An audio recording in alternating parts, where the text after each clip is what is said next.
After yesterday, everybody has their fill of fireworks, at least until tomorrow and Friday here at Citizens Bank Park. Tonight, it's game number 3 against the Pittsburgh Pirates. Each team has won a game so far in this 4-game series.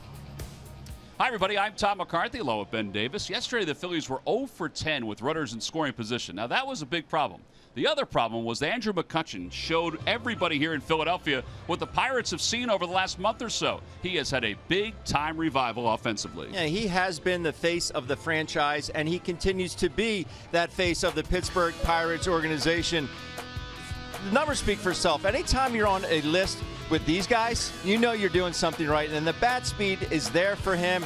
He's hitting for power, he's hitting for average, and he loves hitting at CBP. Well, he struck out at his first at-bat yesterday, but then Ben talked about the bat speed. We see it in this second at-bat against Mark Leiter, and then later on against Pinto. I mean, this one went well over 400 feet. Yeah, the 2-0 pitch against Leiter was at 91, but this one against Pinto at 97.3 miles per hour. He still has that bat speed and can get on a fastball. All right, so we look at the first 45 games. He hit 200. Last 36 games, hitting 408. That's tops in all of Major League Baseball with 10 home runs and 29 RBIs. All right, so one of the keys tonight for the Phils, I don't want to speak for Ben, but maybe it's slowing down Andrew McCutchen. We'll see if they can do that. It's game 3 of this 4-game series. Ben Lively on the hill for the Phils. Garrett Cole on the mound for the Pirates. When we return, we'll get to lineups and first pitch. Phillies baseball is brought to you by Xfinity. Xfinity X1 will change the way you experience TV. By Toyota. Find your favorite model today. Toyota, let's go places. By Citizens Bank, official bank of the Phillies. Visit citizensbank.com. And by Independence Blue Cross. Live fearless. Learn more at ibx.com.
It's Lively comes in with a record of 1-3. He's had some really good outings so far this season, trying to battle the walks a little bit, and he's got to deal with that guy right there, Andrew McCutchen, who's playing once again for the Pirates. Let's take a look at the Pirates lineup. It's brought to you by Xfinity. Xfinity X1 will change the way you experience TV.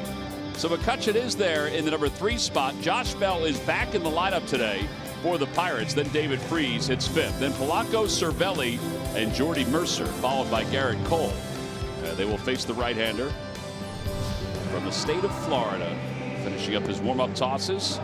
13 strikeouts in 38 2/3. You look at his size and think, man, that's a low strike total. But he does not pitch for strikeouts. He's pitching for contact more than anything else, and that has been his MO since he came out. And you see that more hits than innings pitched, but he's able to get himself out of some big innings. He's a 4-pitch pitcher. He'll sit about 91. Change curve slider, and very good here at CBP. So hopefully we'll get another good outing out of Ben Lively this evening. All right, so this is game number 3 of this 4-game series. Let's take a look at the keys to the game, brought to you by Nissan. We talked about it in the open, and you just mentioned it again, but have to cool down Kutch. Andrew McCutchen is on fire, and he's beat up the Phillies the last couple days, and runners in scoring position simply has to be better. It has to be better. 0 for 10 yesterday. Yeah, that was one of those that Pete's talked about, winnable games that the Phillies let go because they were not able to hit with runners in scoring position. Well, Pete's been in uniform since about 2:45 today. He really has. Not taking that jersey off. First pitch to Harrison is fouled back, so we're underway, and it's 0-1. The reason Pete was in uniform so early is because the Phillies had photo day today. They got their team picture taken. Harrison fouls it over the first base dugout. Well, there are the guys heading out to get the team photo taken. No spikes, no sunglasses. Miles Kennedy getting a chance to click the picture. A couple guys were turning their heads when that flash was flying. 1 ball and 2 strikes to Harrison.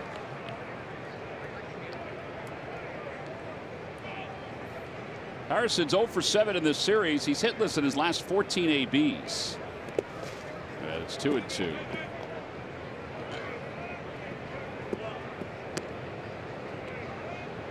Harrison's batted second in the first couple of games of this series.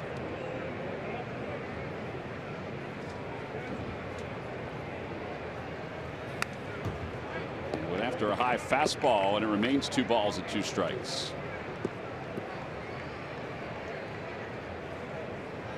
Lively in his last outing went 6 1/3. He allowed 5 hits and 2 runs. It was a game in which the Phillies lost 2-1. And a strikeout to start the ball game. Gassed him a little bit. 94. He says he's not a strikeout pitcher. And 1 gone here in the first. He does have that ability to get that velocity up a little bit. It's one of those pitches where you have to swing at for your hitters. Too close to take. And Harrison way tardy on that one. Yeah, that'll bring John Jaso to the plate, who is 0 for 4 with a sacrifice fly so far in this series.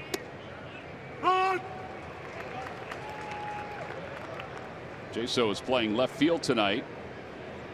Adam Frazier had been manning left field the last couple of days.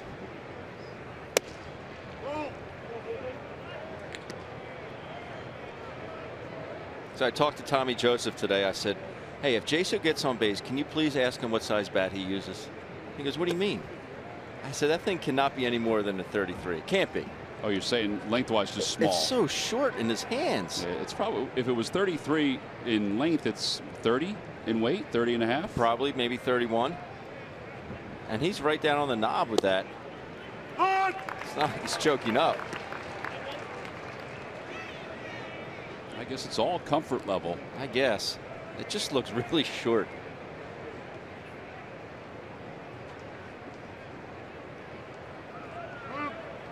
And now he asks for time.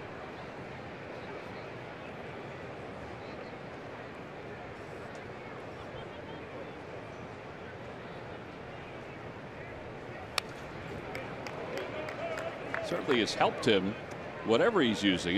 He's hitting .251 with 7 home runs and 24 runs batted in. But recently he's been one of the hotter hitters for the Pirates. Fouls it away.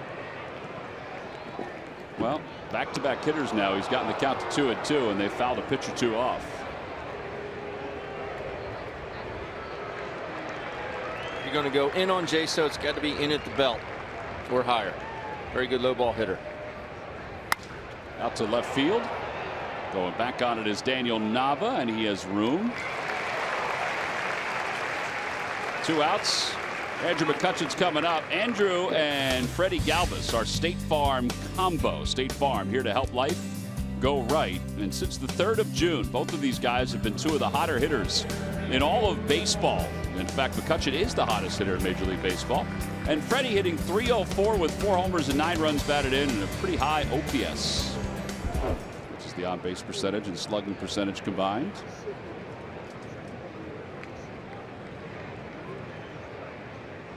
Well, a 6-pitch at bat for Harrison, a 7-pitch at bat for Jaso. McCutchen takes outside, 1-0. His average up to .288, 16 homers, 49 runs batted in. And Lively goes to the same spot twice. I think over the last couple of days, you just have to make Andrew McCutchen beat you away. Have to. That ball is hit well. Out towards center field. Odubel is back to the fence to the 409 sign, and he makes the catch. Or haven't hit it to that spot. Nothing across for the Pirates. We'll head to the bottom of the 1st. Pirates nothing. Phillies coming up.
The Phillies lineup, it's brought to you by Xfinity. Xfinity X1 will change the way you experience TV. Daniel Nava leading it off once again for the Phillies, then Freddie Galvis. That 1-2 punch has been quite effective for the Phils. Franco had a good game 1 as the number 3 hitter. We'll see if it happens again here in game number 3. They'll face right-hander Garrett Cole. Cole on the year is 6-7. His earned run average is 4.51. He's already at 101 2/3 innings, so on pace for a 200-inning year. Gave up 7 runs in his last outing, Ben. The Phillies hope he's that Garrett Cole. Exactly, and very susceptible to the long ball recently. Don't let that big ERA fool you. He's got the goods to get you out. Sit about 96, change curve slider. At times, he can be very hard. Everything can be firm, so that's something that the Phillies hitters can look for. Keep talking to Ben Lively in between innings. I think it was an emphatic conversation. You know what that was about? What was that about? There's one man in the lineup not to let you beat you, and he almost beat you. Andrew McCutchen. That's a good point.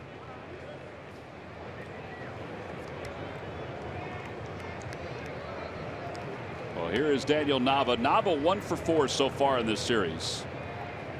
The first pitch from Garrett Cole.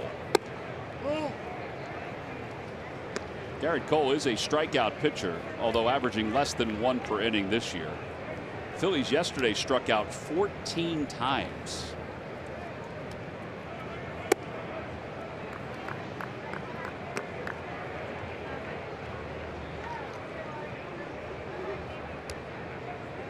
Well, Nava is, and the Phils are 5-1 when he leads off. And it's, you know, it's even more spotlighted when he's batting left-handed. Against right-handed pitching, he's hitting .357. Against left-handed pitching, he's hitting .175. But he has enjoyed that leadoff spot to the tune of a .308 batting average.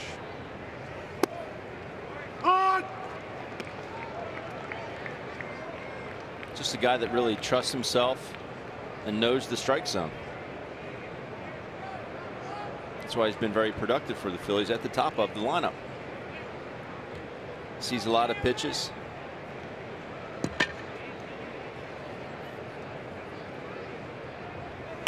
Out toward left center field. That's going to drop for a hit. He'll be cut off by Jaso. Nava will hold up at first. So there you go. He keeps on hitting from that leadoff spot. Nice to see him take advantage of a pitcher's mistake. Cervelli and Cole both want this pitch in. Ends up out over the plate. Doesn't try and pull it. Goes with it to left field. See Cervelli where he's set up and where that ball actually ends up. Good piece of hitting there by Daniel Nava.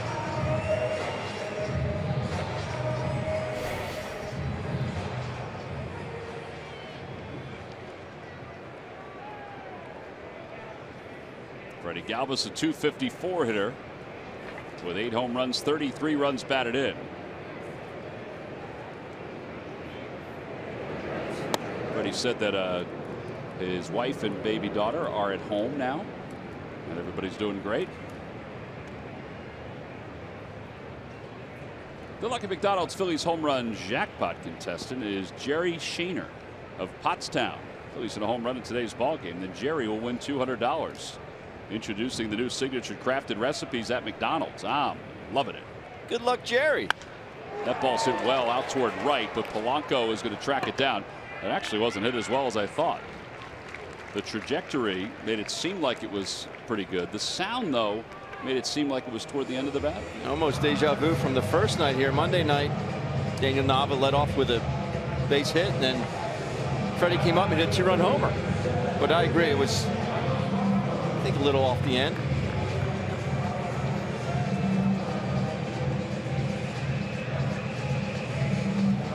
There's Maikel Franco, 2 for 8 in the series with a homer.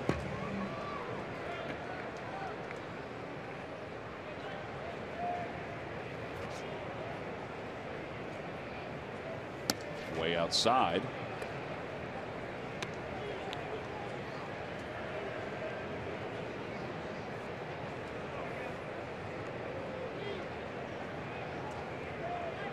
Phillies beat Garrett Cole twice last year. He lost to Zach Eflin in his first game as Franco swings and misses over that one.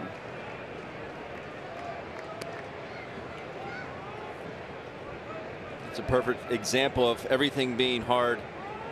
Fastball at 96. That's a slider there at 91. Obviously, Maikel did not see the rotation on it.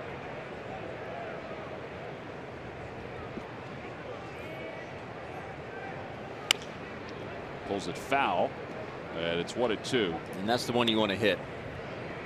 So Maikel just pulled off that just a bit. That one just a spinner right down the middle. Well, let's take a look at our pitch cast presented by Mazda. Yep, Ooh, that's the one you want to hit.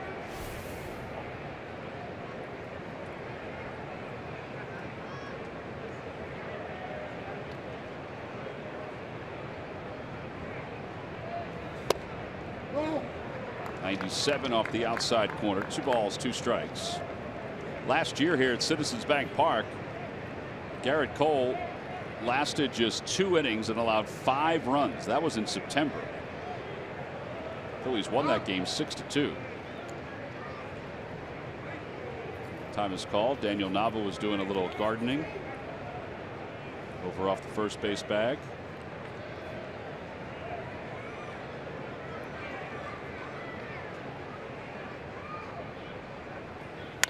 That ball is hit out toward left field. Going back on it is Jaso to the wall. It is gone.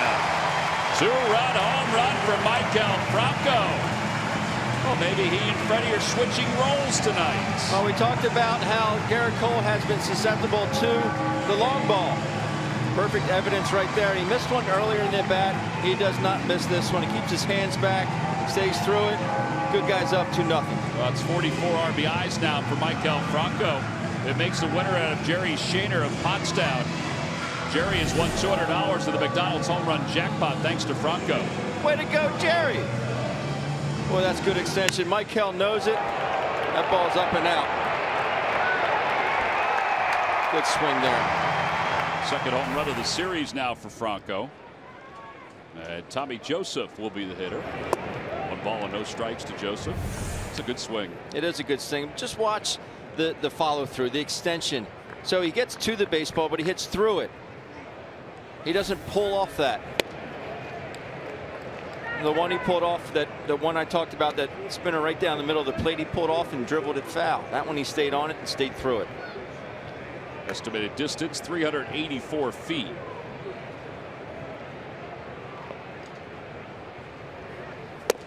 Tommy holds up. You got to get started early against Garrett Cole.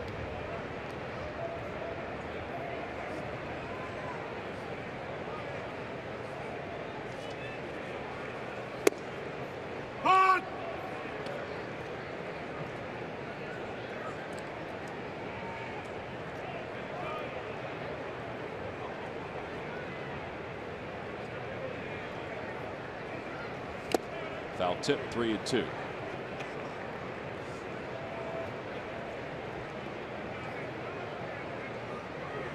Nick Williams on deck.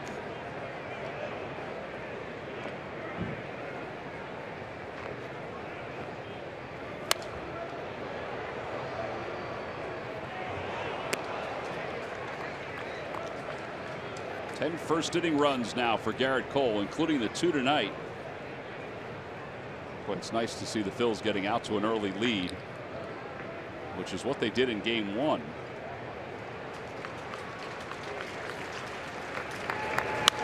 Off the end of the bat, flared out towards center. Long run for McCutchen, and he'll get there with a snow cone.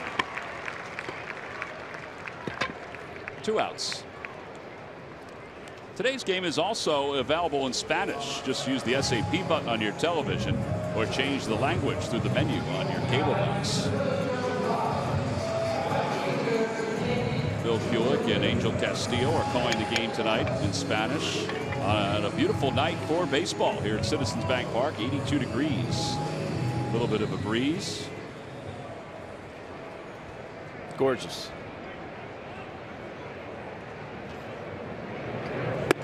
Williams holds up on the first 97-mile. Oh, no, he didn't.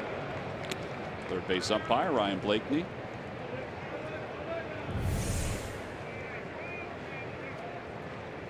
Yeah, he went. He sure did. Got back fast.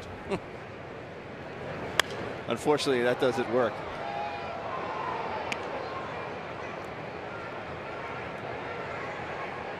I don't know. Some guys get back quick enough. If they get back quickly, they might sell the umpire. No? Hope they didn't see it.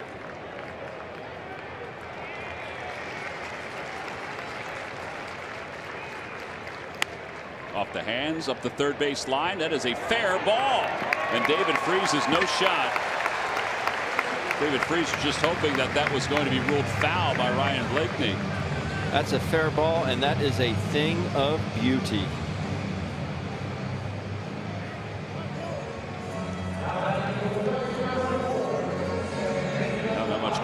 Do in a case like that. No. Andres Blanco, the hitter, talking to it the whole way down. Oh yeah. It's fair by plenty. Well, depending on your definition of plenty, yeah. Plenty of centimeters.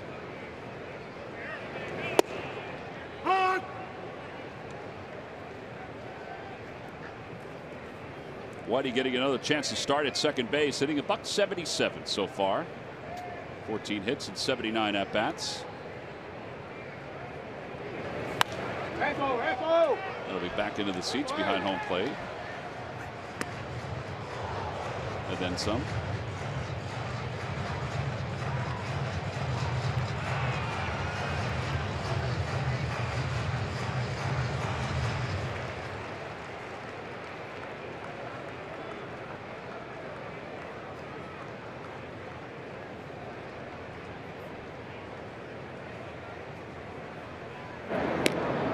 If you're Nick Williams, say, how'd you hit off Garrett Cole? I'm batting 1,000.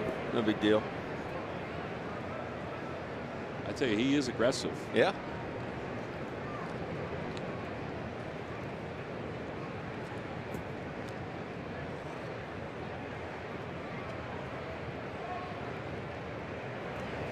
Swing and a miss. A breaking ball from Garrett Cole. First strikeout for him. The Phillies, though, take the lead. Maikel Franco with his 5th home run in his last 16 games. His RBI total is now up to 44 because of this 2-run shot. It's 2-0 Phils as we go to the top of the 2nd here in Philadelphia.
Move to the top of the 2nd inning. Josh Bell leads it off against Ben Lively. The first pitch is in there for strike. Bell 227 with 15 home runs and 38 runs batted in.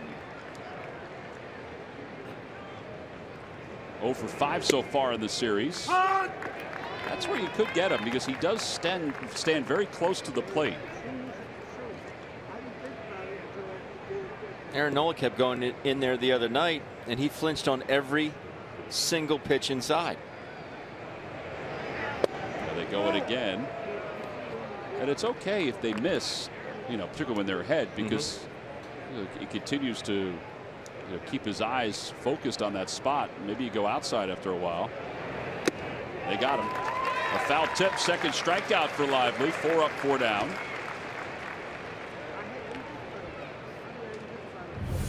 You'd love to see that going back in there again. And that's just a 4-seam grip. Rides up and away from Bell, but good enough for his 2nd strikeout. 1 out. David Freese, the hitter. Freese 2 for 6 so far in this series. Overall hitting .251 with 6 home runs. Yeah,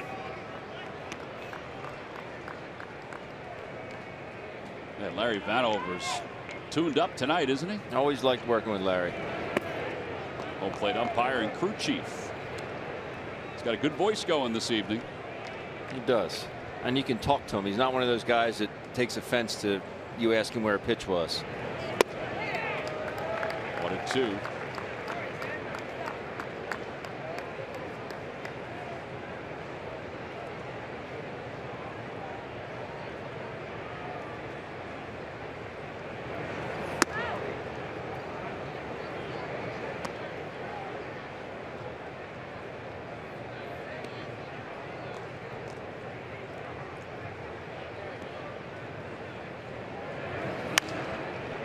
Foul over the first base side.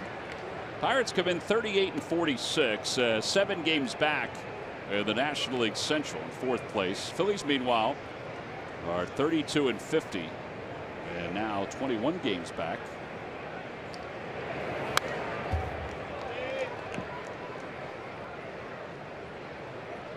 They've gotten good starting pitching over the last several weeks, and the hope is it continues tonight with Lively. Starters are averaging just over 6 innings per outing.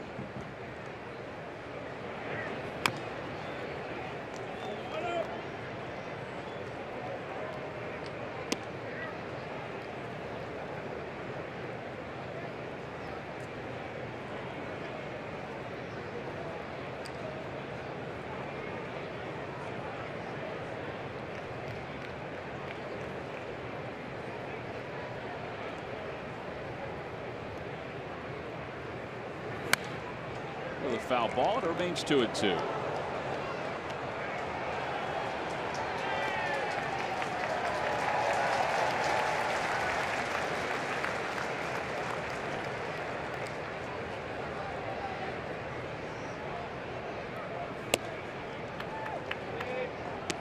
David Freese has played in 51 postseason games during his major league career. 51. Hitting .282 lifetime during that time with 8 home runs. That one's out towards center field, out toward the 409 mark. Odubel's not going to get it, and it's off the top of the wall. Daniel Nava will play it in, and Freese will get to second with a double.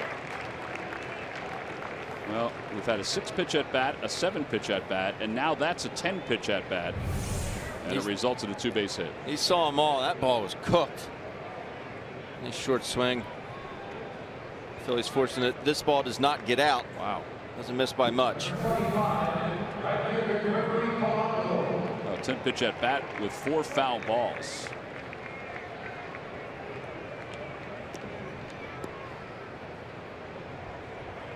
Gregory Polanco.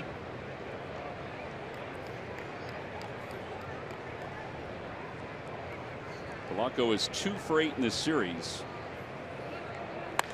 And he hooks that one foul deep down the right field line. Not many baseballs pay a visit to that area of the ballpark. No. Especially when you're looking right into the sun.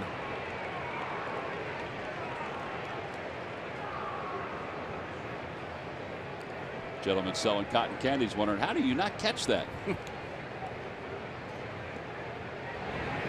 Over to second base. Nice Andres pitch. Blanco's up with it. Polanco not really running up the first base line. So 4-3 on the putout. Saturday, July 29th, when the Phillies take on the Atlanta Braves. That's a 7:05 first pitch. So you not only got the baseball game, but then after the game, stay for a free post-game concert featuring Grammy-nominated singer-songwriter Hunter Hayes. Your game ticket is your concert ticket. There's no additional purchase necessary.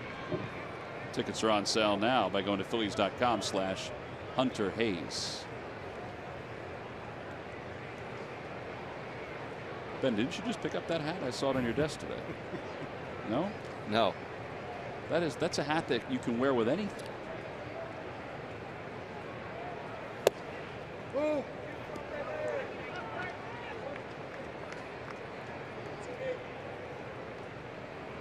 Cervelli 0 for 4 in the series.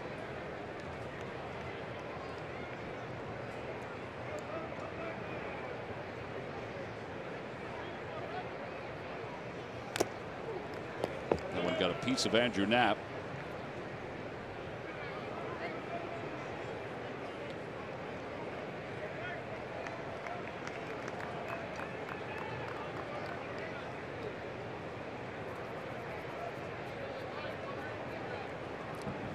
Larry giving Andrew a little bit of time there.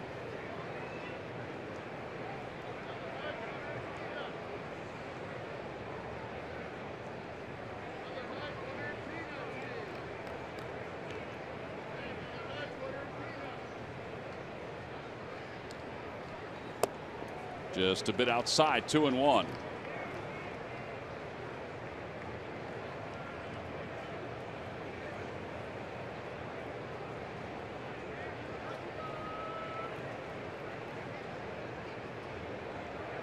Cervelli just came off the disabled list. He had recurring concussion-like symptoms. Put him on the DL a couple times. Boy, that's a good pitch. He's flinched it 2 in a row there. Nice to see Ben throw this pitch behind in the count to even the count up. Really just gives up on it.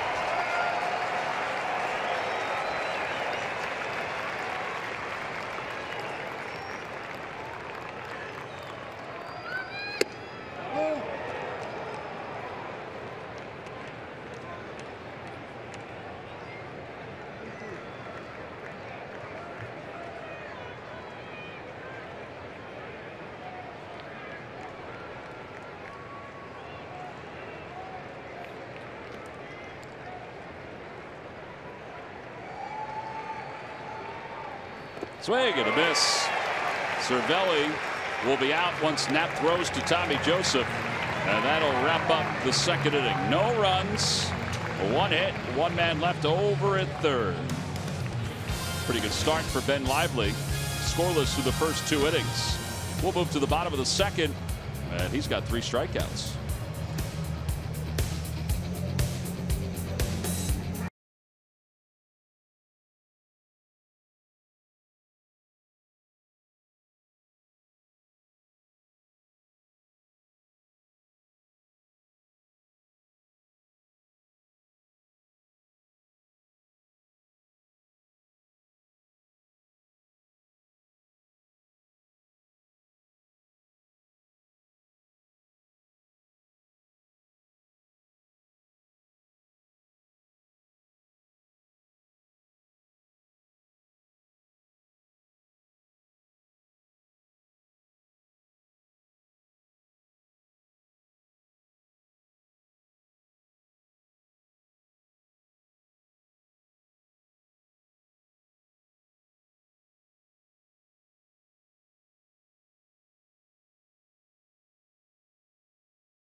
One. Catch every CSN Philly game with the NBC Sports app. Download now to keep up with all your favorite Philly teams. From the beach to the backyard, CSN has you covered. Well, not only can you watch the Phillies games, watch a little of the Sixers Summer League. It's a perfect time since most folks are heading out on vacation. They can't always get to the ballpark or their television. And we are a mobile society, Ben Davis. Yes, we are, Tom. You can watch a baseball game anywhere. Garrett Cole wrapping up his warm-up tosses. Time now for our cold hard facts. Murph, take it away. All right, brought to you by Coors Light, clean, crisp Coors Light. And we're looking at the 2011 draft and some notable pitchers that were selected in that draft. Well, who has the most wins? The guy on the mound tonight for the Pittsburgh Pirates, Garrett Cole, up top by a sizable margin, 53 wins for Cole since being drafted in 2011. Sonny Gray of the A's on that list. Jose Fernandez as well with 38 when he passed. Trevor Bauer and Kyle Hendricks also on that list. So Sonny Gray has had success, and we've seen it, had some success early in his career. He is a guy that the Pirates believe that they can build around, and I think will be a Pirate for a long time to come. And he has been very, very good in his young career, guys. Yeah, I think the big thing on that list is that you see different players react differently to their time in the big leagues. Look at Trevor Bauer. Bauer struggled his first couple of years at the Indians, but last year was excellent. Sonny Gray, I think, would probably be closer to Garrett Cole if not for all the injuries that he has sustained. I mean, there's thoughts that he's on the trade market by the A's, and you'd be hard pressed to find a curveball that's better than Sonny Gray's curveball. Still has a very good fastball.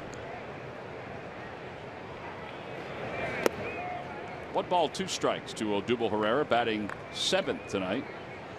Think of the guys on that list, though. Obviously, you know, Jose Fernandez is no longer with us, but I think Trevor Bauer and Kyle Hendricks, 2 guys that I enjoy watching pitch the most. I mean, those guys are just, Bauer, just everything comes at you. That one is lined into right field, a base hit. 4th hit of the series for Odubel.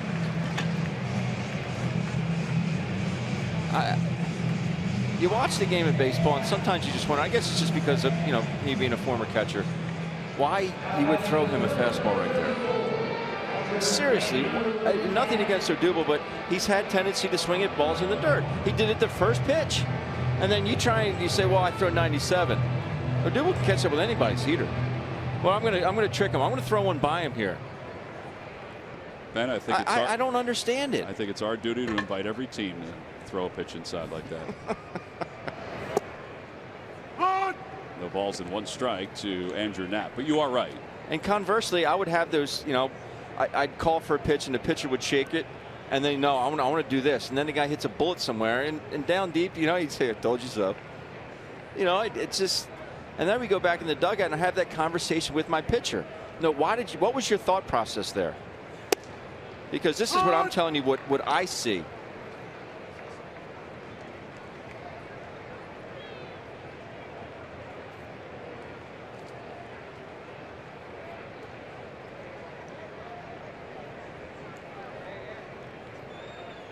But that worked out for the Phillies. Our leadoff guy on with some wheels.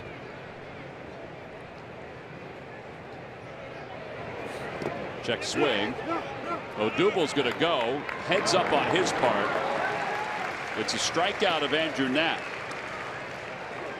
Yeah, that's the second strikeout for Garrett Cole.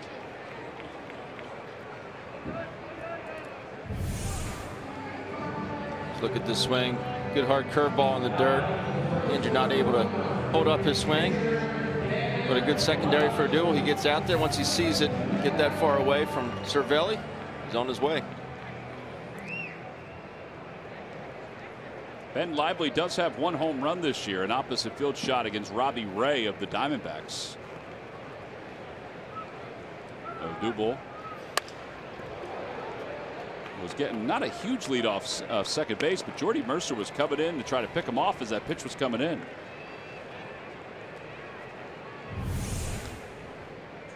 He was there completely out of position as that pitch was delivered. He's fortunate that Garrett Cole was throwing at 97.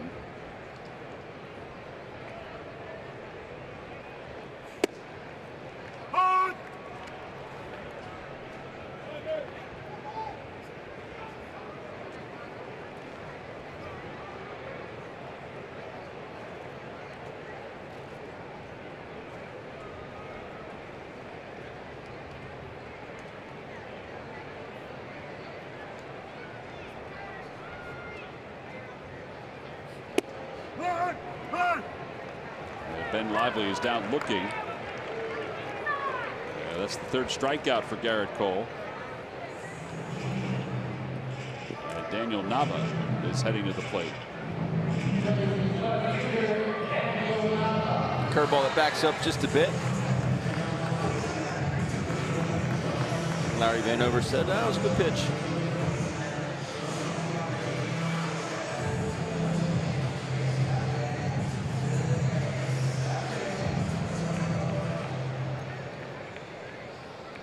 Daniel Nava singled his first time up and then scored on the home run by Franco. And the first pitch is a strike. It's 0-1.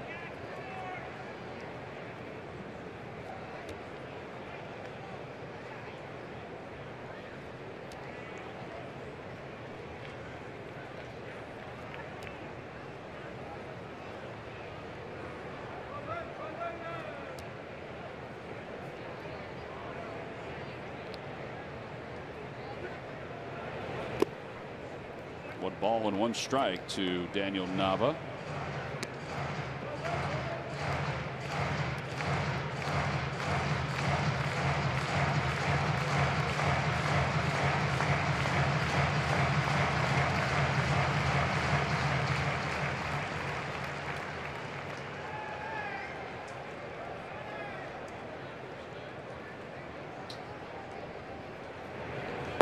Outside.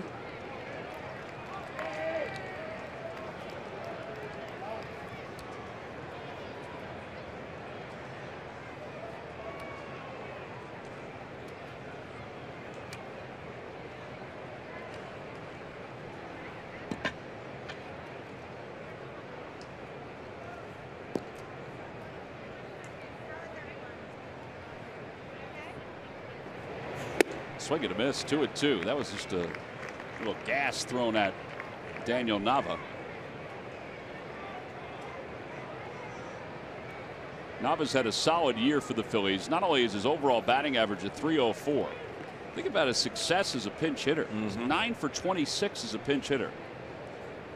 He has been more than the Phillies could have ever asked for as an extra man who's probably playing more than even he anticipated.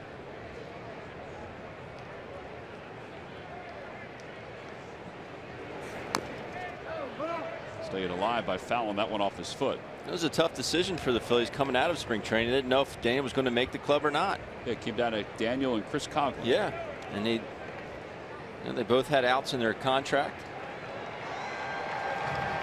It's worked out. Yes, it has.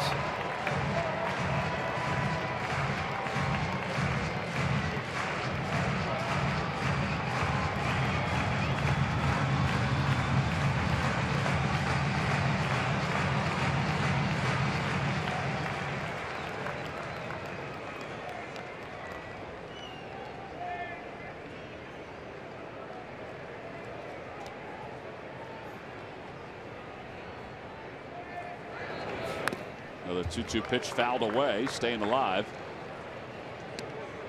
Already 41 pitches for Garrett Cole with 2 outs here in the second. Definitely a good thing there. You watching any of that Dodgers game when you got home last night? Kershaw no hit bid. I turned it on in the 5th inning, and then I fell asleep before the infield hit. Thinking there's no way he's going to get to it. His pitch count was. Yeah. But I love watching that man pitch, but he was, I think, going into the 7th inning. I think he had 92 pitches, 92 going into the 7th. It sounds right, because he was in the high 70s after the 6th. Yeah. I mean, after the 5th inning. And his pitch count top this year was 118. In his career, it was 132. That's amazing. 3 balls, 2 strikes to Nava. Boy, it almost looked like he balked before time was called. But I guess one happened right. His movement happened right when Larry Vanover called for time. Take a look. I think he moved before. Yeah. Maybe he was just anticipating Larry Vanover calling time. You know, he could have seen him jump out from behind home plate, but it looked like he moved before Larry put his arms up.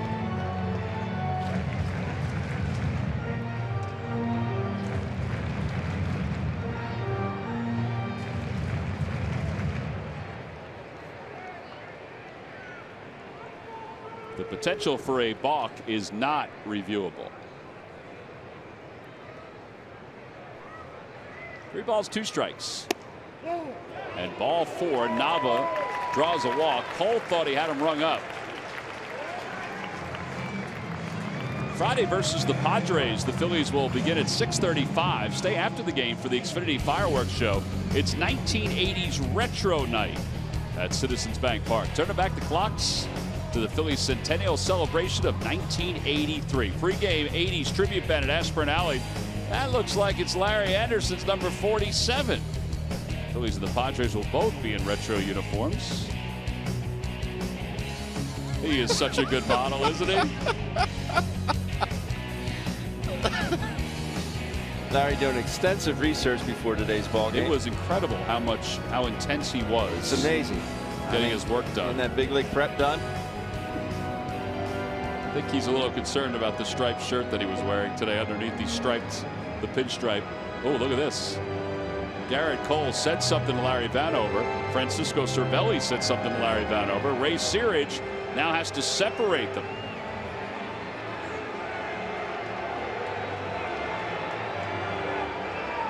I didn't see whether Cervelli was thrown out of the ball game or not. If he hasn't been thrown out, no, he is not.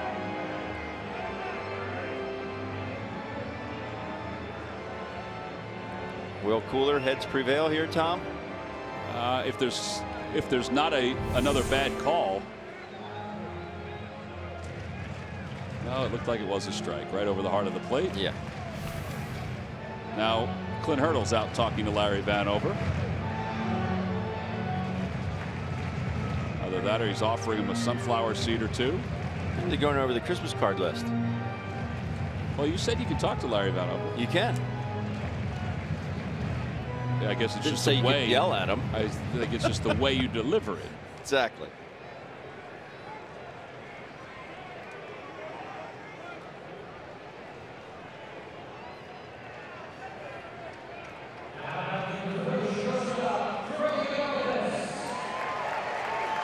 All right, And so here's Freddie Galvis with runners on first and second.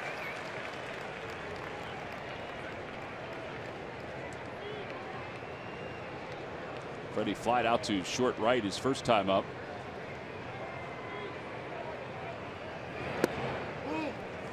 One ball and no strikes. I think they wanted that one as well. I think that one may have been a little in. Close. I think somebody might get rung. Whoa. 2-0.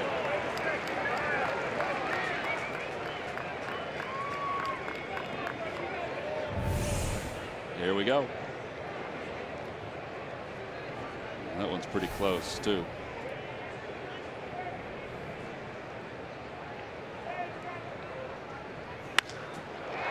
Fly ball out to left field. Jaso out toward the track, and he makes the catch. And the side is retired. Cervelli and Vanover talk again. Garrett Cole comes in as well. It's 2-0 Phillies as we go to the third.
Section for all the information, and please submit your answer on the subject line. All right, Ben, here's the question.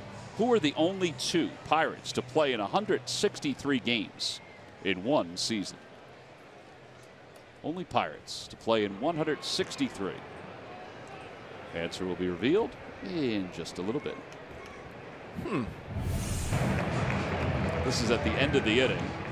Francisco Cervelli talking to Larry Vanover. Garrett Cole came over thinking there was going to be an argument, and Larry said, I got it. We're okay. Didn't I tell you?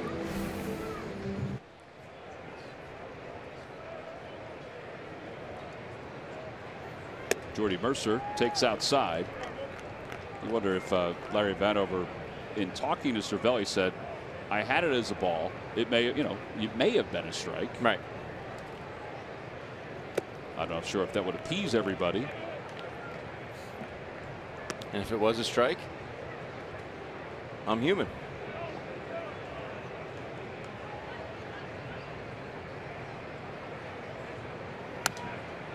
Jordy Mercer fouls it back.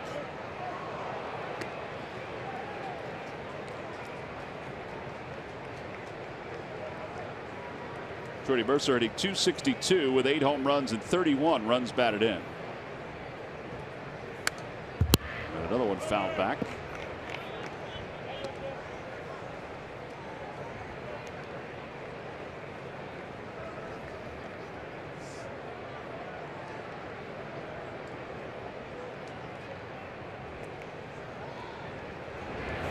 Swing and a miss.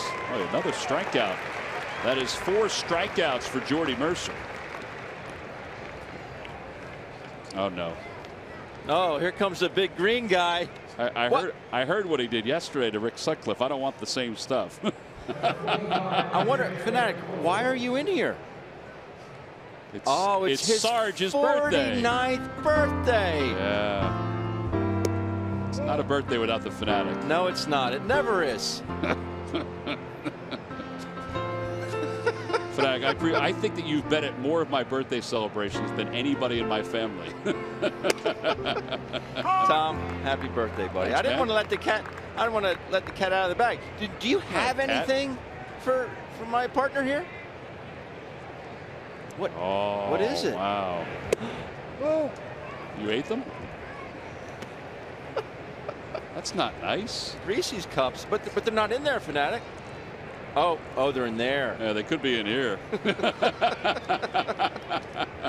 they are great, though, aren't they? Two great tastes that taste great together. Unbelievable. Well, thank you, Fanatic. Thank you, Ben. My pleasure. The peanut butter cups. My pleasure. Uh-oh. Oh, wait. He could have. Look at this. And they're king size. King size. Fanatic, you are a true friend. Man, I'll tell you, this is the greatest gift in the history of gifts right here. I think it could be. This will last me a whole 2 hours. Yeah. 1 hour? You're saying 1 hour? 1 hour. Half hour. Now, 10 minutes? 5 minutes. I feel like we're on The Price is Right. Oh, man. Oh, jeez.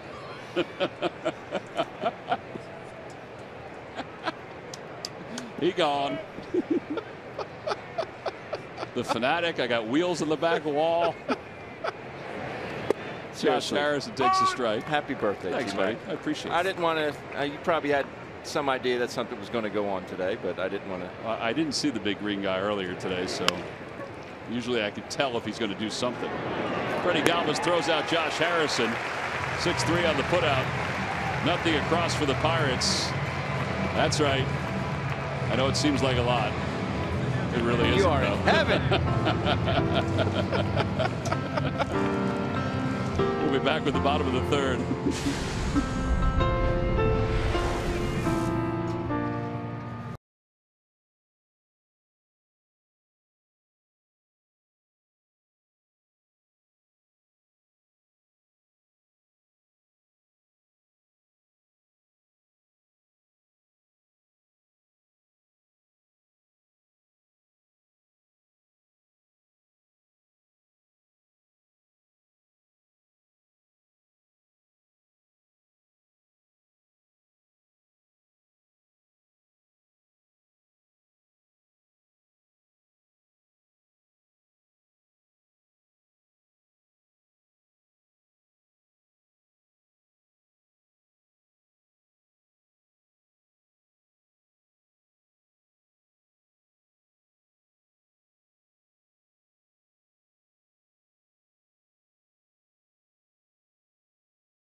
Brought to you by your Delaware Valley Honda dealers. Hurry to your local Del Val Honda dealer. Visit DelValHondaDealers.com.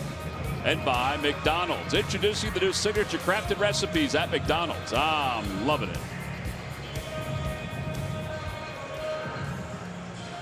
Well, Garrett Cole is trailing at 2-0. And he'll face the guy that's given the Phils a 2-0 lead. Now that's Maikel Franco.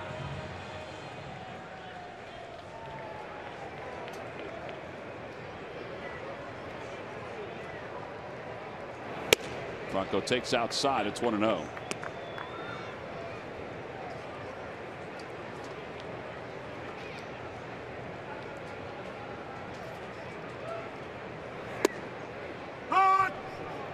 You said it's Sarge's birthday as well today? Today is Sarge's birthday. I did not know that. I saw him earlier. I would have wished him a happy birthday. We all saw him earlier today. It was nice to see him. It's Sophie Regal's birthday from our front office. Ground ball right at Josh Harrison. And 4-3 on the putout. As Michael takes a stroll up the first base line. Was your birthday on the 5th last year as well? No, last year was on the 6th. Mike Miller's son Jared is celebrating his 17th birthday. He's our camera operator over on the first base side. Angel Castillo in radio, Spanish radio, Yes. celebrating his birthday. I did wish him a happy birthday. Angel looks like he's 27 every year. Very true.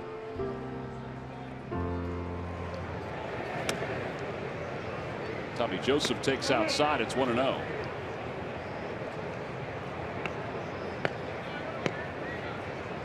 Tommy flied out to center his first time up shallow center field. 1 ball, 1 strike.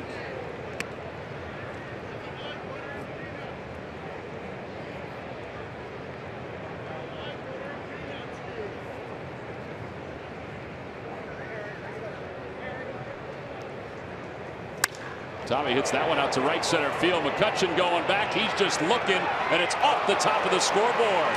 And he misplays it. Joseph around second, going to third, and he'll get there standing. Hey, was that ball hit hard? Sure was. And at first I thought McCutchen thought it was going out, but in reality he knew where it was going to hit, I think, and was trying to play it that way. I think he thought it was going to go out because it definitely had the height of it stayed, but the ball just kept tailing towards that right center field corner. Ball was cooked. And McCutchen just plays it off the wall, but plays it errantly. Pick him up and put him down. Well, that ends at 0 for 12 for Tommy Joseph. It's also his first career triple. Got to keep that baseball. I wouldn't. It's dented. See, that's it. It hit one of the. Well, it actually hit a footprint. It almost looked like. And spun. Here's Nick Williams, who reached on an infield hit his first time up. The infield is in. And Williams takes inside.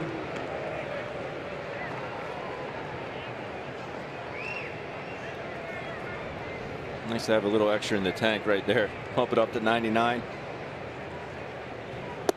A little low, and it's 2 balls and no strikes.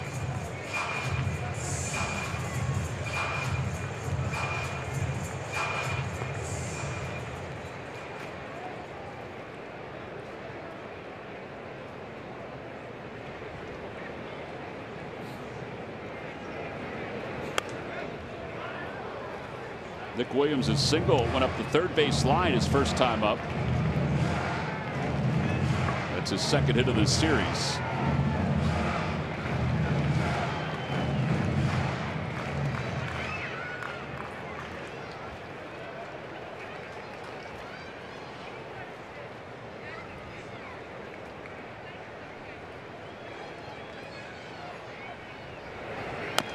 Little dribbler, 2-2. Nick Williams is looking for his first major league RBI. He's got an opportunity here with Tommy Joseph over at third and 1 man down.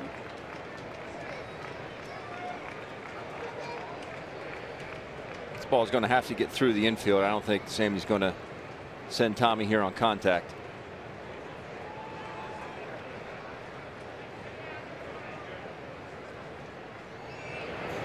And a fastball just a little low, and it's 3-2. 99 miles per hour. Now, if you're Cervelli, what do you do in this spot? Because you thought it was a strike the last time. It was a strike earlier in this inning. I thought the second pitch of the at bat was a strike as well. Keep battling. Swing and a miss. Got it with a slider.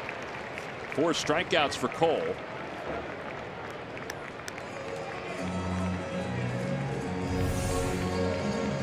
For being a strikeout pitcher, that's actually a curveball. That had some depth to it, but he still throws it hard. For being a strikeout pitcher in that situation, obviously is an advantage to you. All right, so here we go with the runner at third base with less than 2 outs. And now there's 2 outs with Andres Blanco up. Unable to get it home with less than 2. Now with 2 men down, can they do it with Andres? in the dirt. Cervelli blocks it.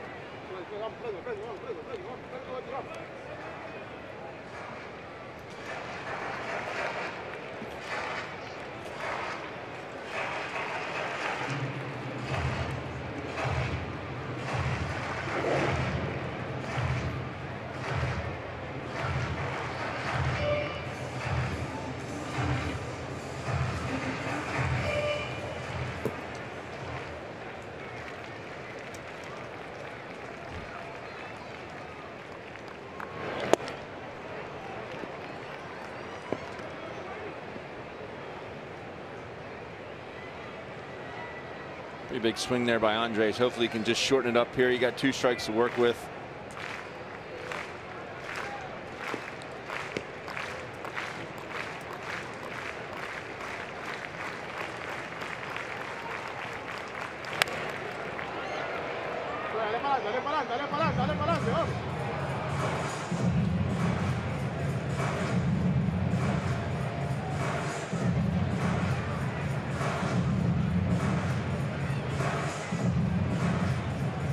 Down to the lower level pretty quickly. Yes, he did.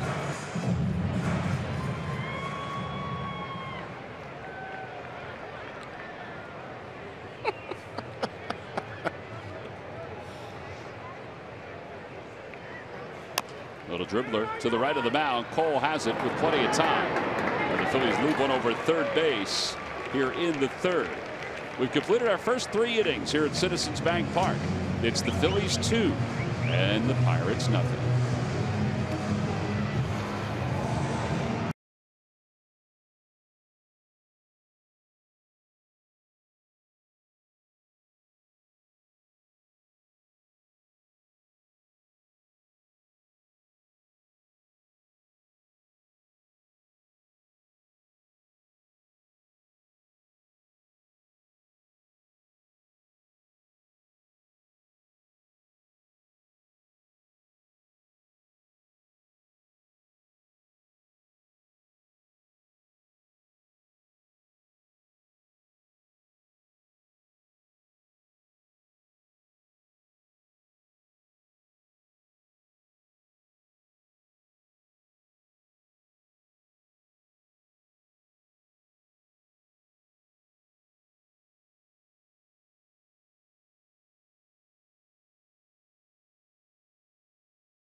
They deserve. A State Farm agent is here to help with the right home and auto coverage and discounts too. Talk to a Philadelphia area State Farm agent or call 800 State Farm.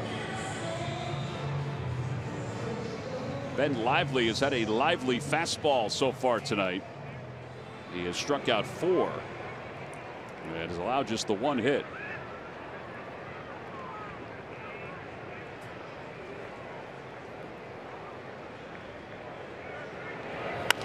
Jaso fouls the first pitch back. Jaso flied to left field his first time up.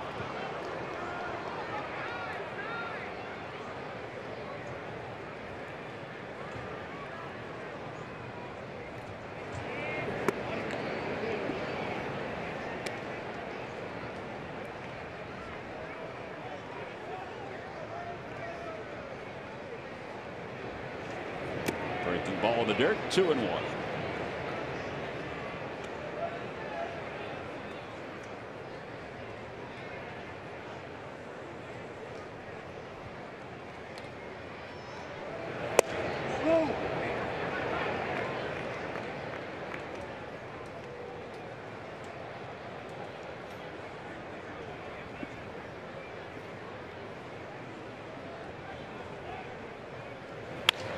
Out toward left field. Here comes Daniel Nava, and he'll play it on 1 hop.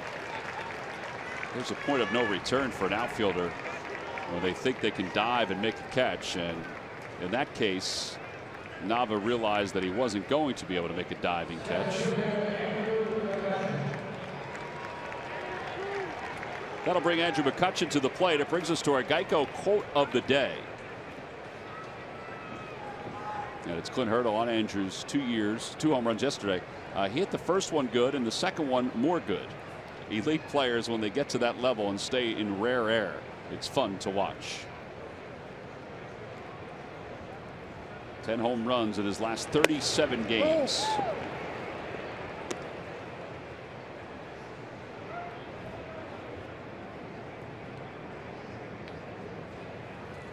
Clint said that when he was the hitting coach for the Texas Rangers, he watched as Josh Hamilton sort of resurrected a season. He said that's what he compares, or that's who he compares Andrew McCutchen's turnaround to. I mean, look at his last 14 games at Citizens Bank Park. He loves hitting in this ballpark. But he was hitting 200 after the 45th game this year. And at that point, he was in the hundreds as far as ranking goes. I think it was 117 or something.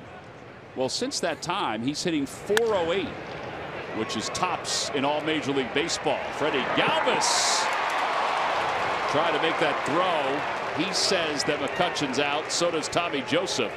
They at least get the lead runner right now. The fact that it's even that close is a miracle, because injured McCutchen can still run. I feel very fortunate. Even if he's safe at first base, I feel very fortunate that he's still able to get out. I thought for sure this ball was going to hit the second base bag.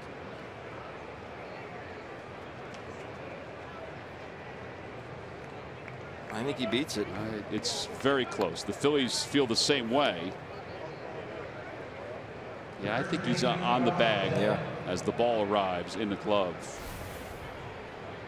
Didn't you think that ball was going to hit the second base bag? I did. Thought it was going to bubble up. As McCutchen gets back, he was in between steps. Bubble up at the last minute.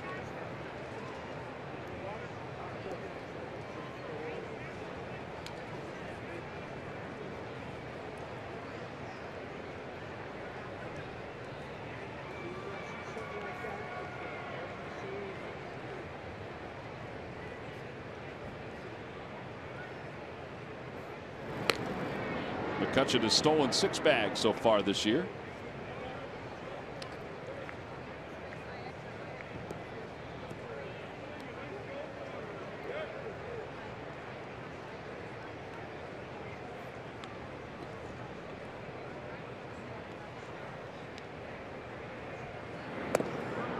Good play by Knapp. And it's 1 ball and no strikes to Josh Bell. Bell, a rookie, has 15 home runs this year. And a lot of times you see a friendship that has developed between rookies on one team and rookies on another. And that's the case with the Phillies' Nick Williams. Murph? It is indeed, Tom. You know, it's actually a friendship that there's well, he's going to hit it to his buddy here. Oh, man. Williams does not have the baseball as he slams it to the fence. McCutchen's heading home. Blanco can't get control of the baseball. And the Pirates score a run.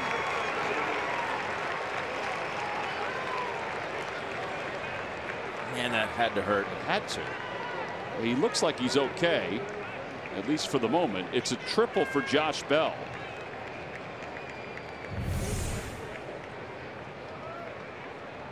I thought he was just going to play it off the wall, but he had a chance. Yeah, he sure did. And it just went right past his glove. Boy, he hit that fence with some speed. Pretty efficient route there. He just not able to get his glove up in time. He's saying he's okay, but that body, man, that ball's not going anywhere. All right, so Bell's over at third. That's his 3rd triple. It ends at 0 for 10. And now David Freese, the batter, and he takes inside. The infield is back. All right, Murph. I don't think he meant to hurt his friend on that play. I doubt that, but that might be something they talk about down the road. The friendship, as we were talking about, between Josh Bell and Nick Williams started almost a decade ago. Both guys, played their early baseball in Texas. Nick was a part of the Houston Bandits, which was a travel team down in Texas. Josh was on the Dallas Patriots, two standouts, obviously, on their teams. That's when the friendship began. They started playing against one another and then playing with each other on all-star games. They ran into each other again at the University of Texas when Nick was on his official visit, and Josh was there also being recruited by Texas. Then they lived together in the Arizona Fall League in 2014, and that's when the friendship really solidified. So it was just very interesting that for Nick's first game back here in Philadelphia, the Pittsburgh Pirates are in town, and he had a chance to pick the brain of his friend who had been up in the big leagues for a quarter of the season last year and then all of the season to begin this year. They went out to dinner at a restaurant in Philadelphia, and they were able to talk about things, and Nick said he asked him a lot of different questions about what it's like, life in the big leagues, as Josh has gotten to experience a little bit more of that. And obviously that friendship and that comfort level will help as Nick goes on. He says they text and talk all the time. Very close friends. I said, well, did he buy you dinner? And he said, no, we split the check. Neither of them are at the point where they're buying the other dinner quite yet. But it's just great to see. Obviously Nick has guys on the Phillies that he can talk to and that he's played with, but he has a friendship with Josh for, like I said, over a decade, and it's nice to see them being able to reconnect out here on a major league field. I think it, for anybody to have that to lean on. You can lean on a veteran, you can lean on another teammate, but to lean on a guy that's probably close to your age and your likings. It's a big deal. That ball is smoked to deep right center field. Odubel is going back, reaches up. He makes the catch. The game will be tied. It'll turn out to be a sacrifice fly, and it's a 2-2 ball game. It's two really well hit balls off the bat of David Freese. Double his first at bat and the sac fly. Heck of a play by Odubel.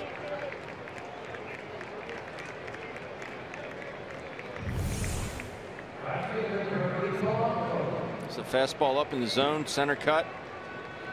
Odubel gets back, makes the play.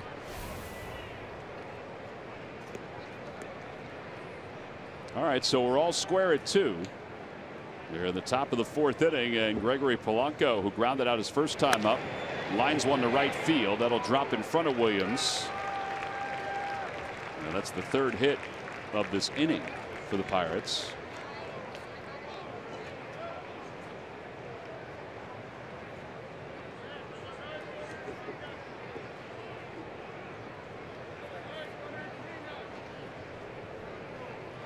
And Freddie Galvis goes in.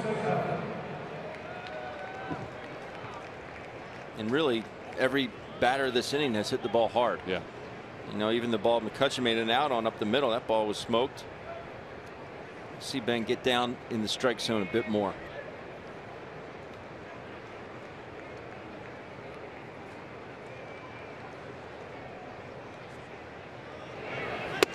Cervelli takes upstairs.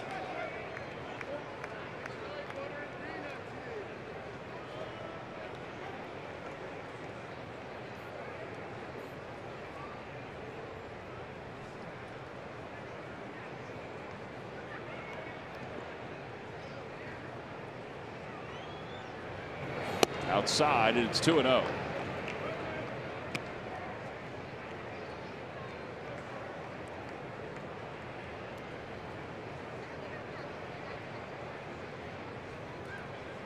Cervelli struck out swinging his first time up. That'll put out the 1-2-3.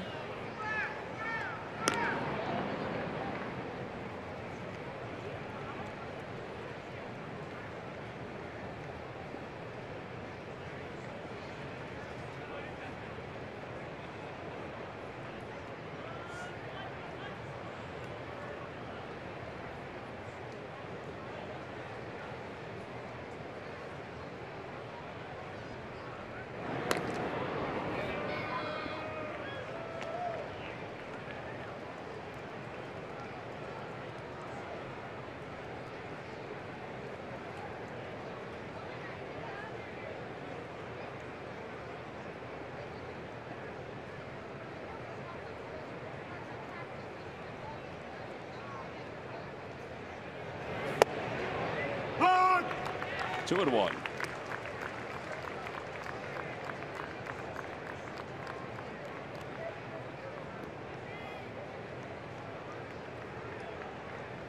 There's a lot going on in Cervelli's mind, it seems.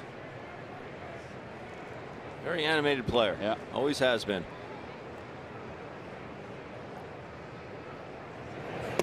And he leads off, and it's 3-1.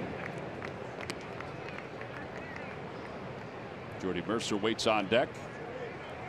Well, this has been the roughest inning, of course, for Lively, not only because he's allowed 2 runs, but also it's pushed his pitch count up a little bit, too.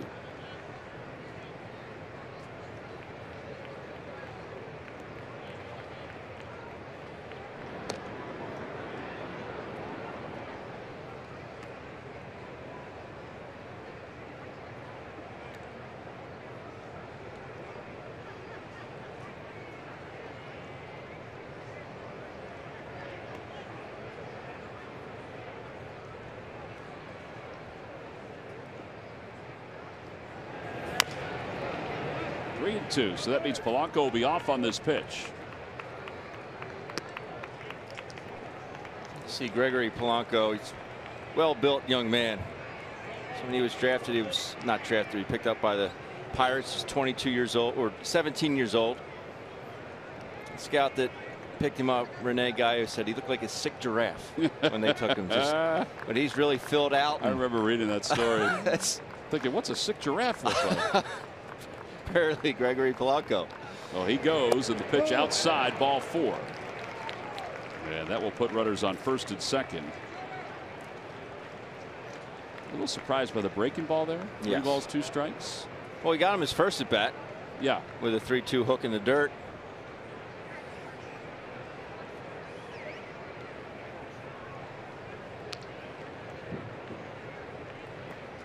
Well, 23 pitches in this inning. And now Jordy Mercer. Mercer struck out also his first time up. That is one of 4 strikeouts for Lively.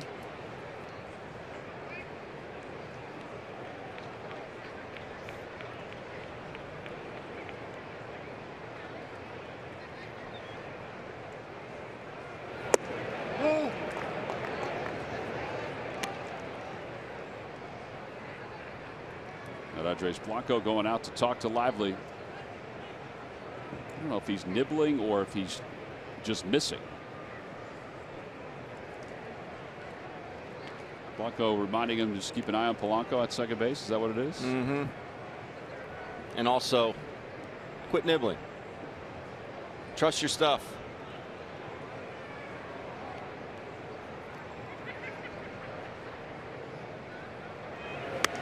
Popped up. And that'll be out of play over the Phillies dugout.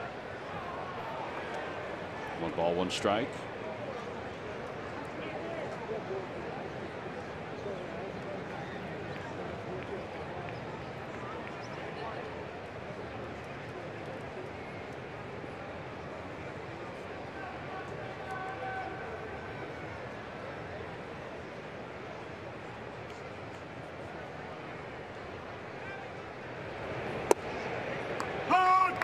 Two. Good breaking ball there.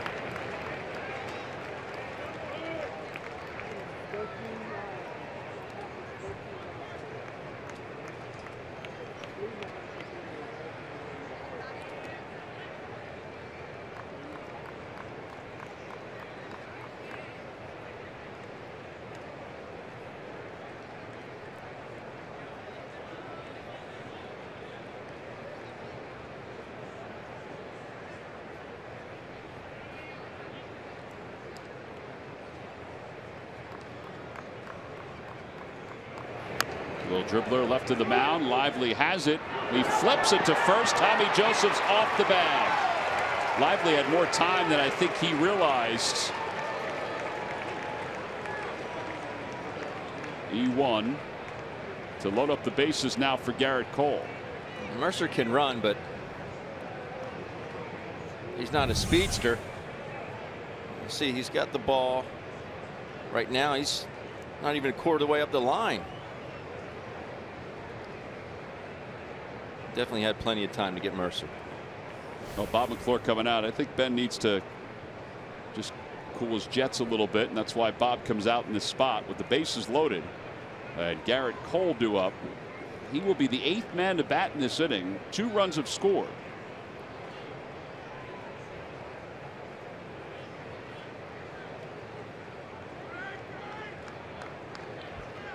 I think things were just rolling way too fast for him. Cole flied out to right field his first time up. He's 0 for 1.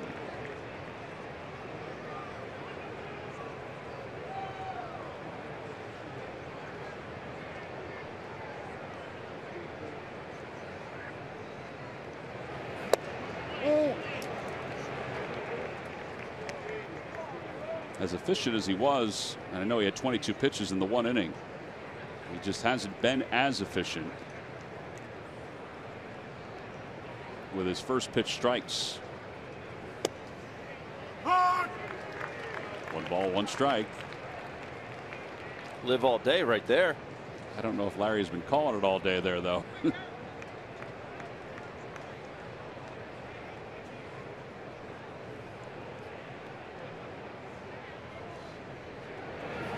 Out towards shortstop. Galvis can't get to it. A base hit. It's a left center. 1 run is in. Here comes Cervelli. He'll score. It's a 2-run single for Garrett Cole. His first RBIs of the year, and the Pirates lead at 4-2.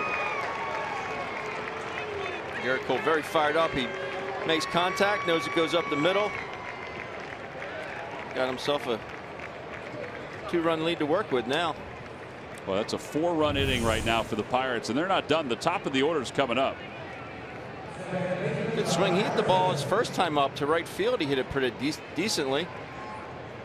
Not a bad swing. He appreciates his effort. Yeah. Bob's on the phone. They're going to get somebody up in the Phillies bullpen. And it's 0-1 to Harrison.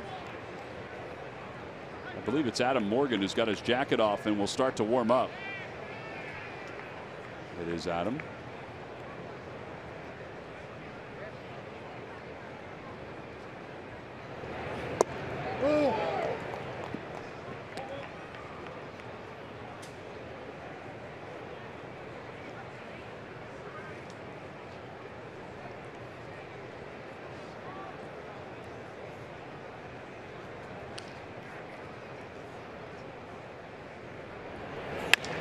High bouncer to short. Freddie Galvis will flip underhand to Andres Blanco. And the inning is finally over. But the Pirates bat around. They send 9 men to the plate in the inning. They score 4 runs. 33 pitches for Lively in the inning. We'll go on to the bottom of the 4th. It's 4-2 Pittsburgh.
Toyota. Find your favorite model today. Toyota. Let's go places. Well, there's been Lively cooling off of the dugout, at least trying to be cool. He allowed 4 runs, 2 of those runs earned and 2 unearned. At the top half of the 4th inning. Now the Phillies will try to get some back against Garrett Cole, who they've had chances against. He has given up base runners, but they have not scored. Yeah, they've had their chances, but he has that ability to turn it up, dial it up a notch. Now he's got a 2-run lead to work with. Thing in the Phillies' favor is the fact that that pitch count's getting up there. Yep. So they probably will have to go into the bullpen at some point.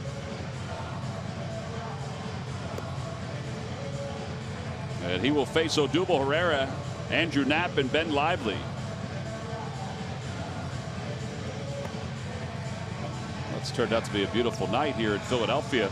Crush home runs and dominate in your very own Home Run Derby competition. The official MLB.com Home Run Derby game on the App Store and Google Play. Swing for the fences against more than 10 million players from around the world as your favorite Derby All-Star. Download Home Run Derby for free today. All right, so Garrett Cole, who was on the base paths, gets all the time he needs to finish up his warm-up tosses, so he does. Where's Woody Williams when you need him? My favorite teammates. He'd hit, he'd make the last out, and he'd walk right out to the mound. The guy would bring him his glove and his hat, just like a regular position player. Pace of play, Ben. That would pick things up. I used to love when he did that. This generation, a little different than yours and the one before. One ball and no strikes.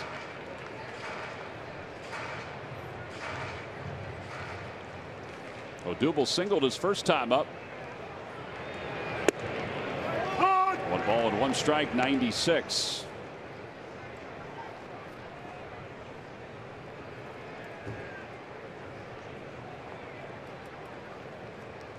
Odubel third in the league in doubles with 26. First on the Phillies in hits with 79 coming in, so 80 now.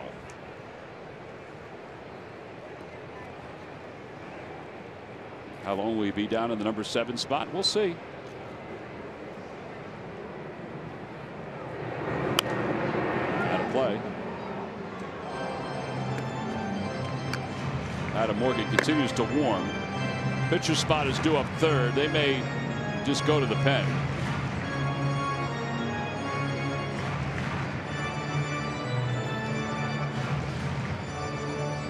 I would not doubt it.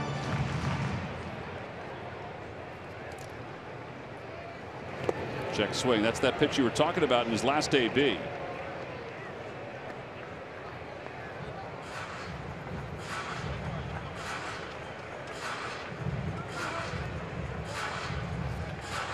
Does look like Brock Stassi has a bat and he's ready to rock and roll in the dugout.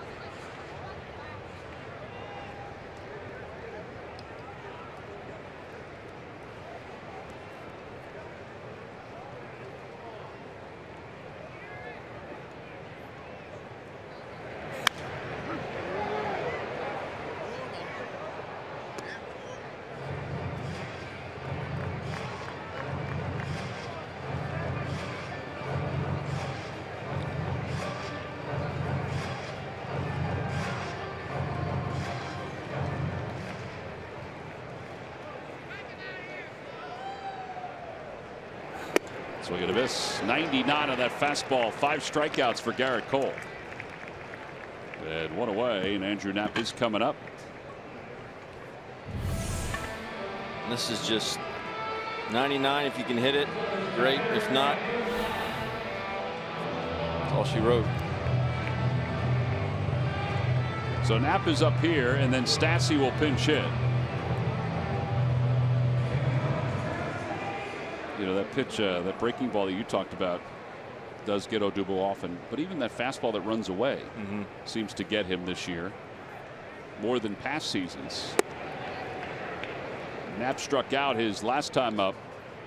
He was up with a runner in scoring position. In fact, the Phillies have had a handful of runners in scoring position here tonight. 1 ball, 1 strike. Good swing there by Andrew. Actually, he was up with the runner at first. He struck out. That moved Odubel into scoring position. It was the pitcher's spot and then Nava and Galvis that were up. Phillies are 0 for 4 with runners in scoring position tonight. 0 for 14 the last 2 games.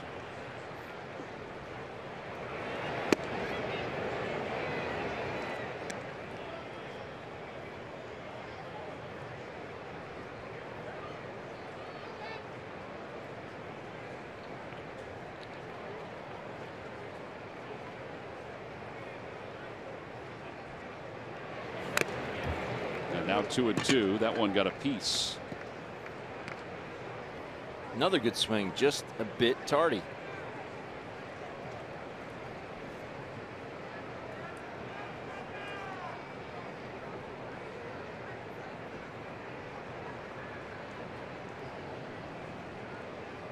Garrett Cole, who was selected in the first round 2 different times.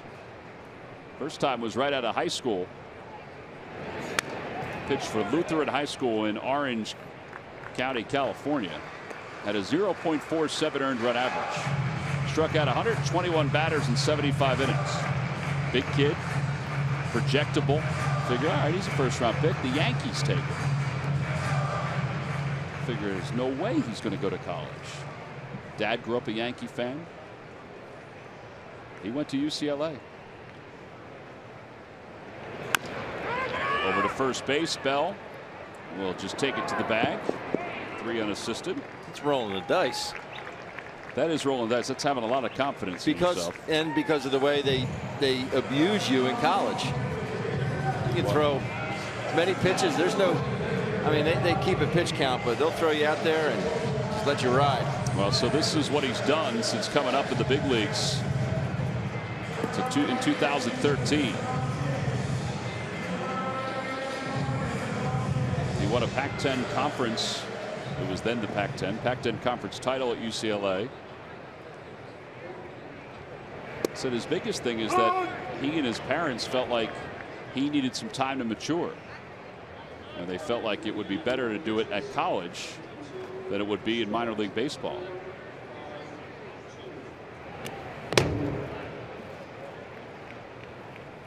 As it turns out, the Yankees wanted him again when it came around to the 2011 draft, but the Pirates took him.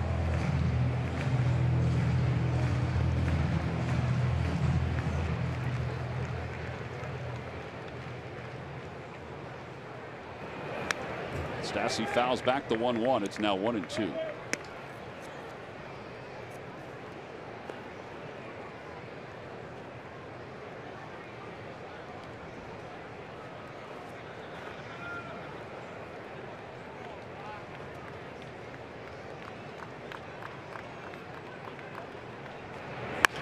That's pulled. Diving stop by Bell. This time he flips to Cole. And the side is retired. 5 in a row retired by Garrett Cole. That was an excellent play on a ball scorched by Brock Stassi. Nothing across for the Phils. They thought they might have a runner in scoring position, but Josh Bell was able to take care of Brock Stassi.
WB Mason and the Hahn Now program has you covered. Hahn Furniture provides beautiful options for every part of your office, and WB Mason provides it all at amazingly low prices. All in service means you don't have to lift a finger. Who but WB Mason?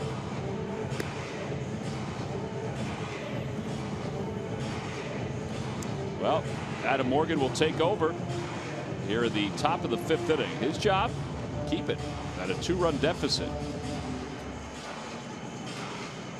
He is the long man for the Phillies, although he's been used as a situational left-hander and has thrived in that role.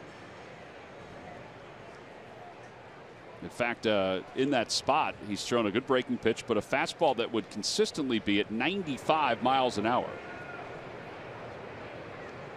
Last time he played the role of the long man was back on June 26th against Arizona. He went 3 1/3. Did not allow a run, struck out 5. That was in relief of Nick Pivetta. J-So is 1 for 2. Slider there.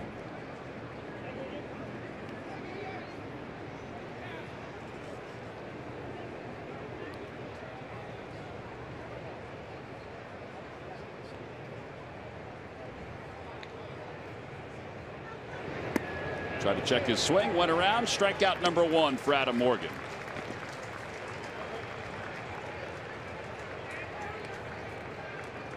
Backs up the 0-1 slider with an 0-2 slider. J-So not able to hold up. Good tight spin on that. J-So did not see it. Yeah, that'll bring McCutchen to the plate. McCutchen has 5 home runs in his last 4 games here at Citizens Bank Park, including the 2 home runs in yesterday's game. A couple of key moments in that 4-run 4th inning. And one of those key moments was McCutchen beating the throw by Freddie Galvis. That could have been a double play, but it turned out to be a fielder's choice, because instead of 2 outs, there was 1 out on the board. And then Josh Bell followed with the triple, which was also a key at bat, because it was a ball that, you know, some outfielders probably would have caught out in right field. But Nick Williams ran into the fence, trying to make the attempt to make the catch. Pulled foul.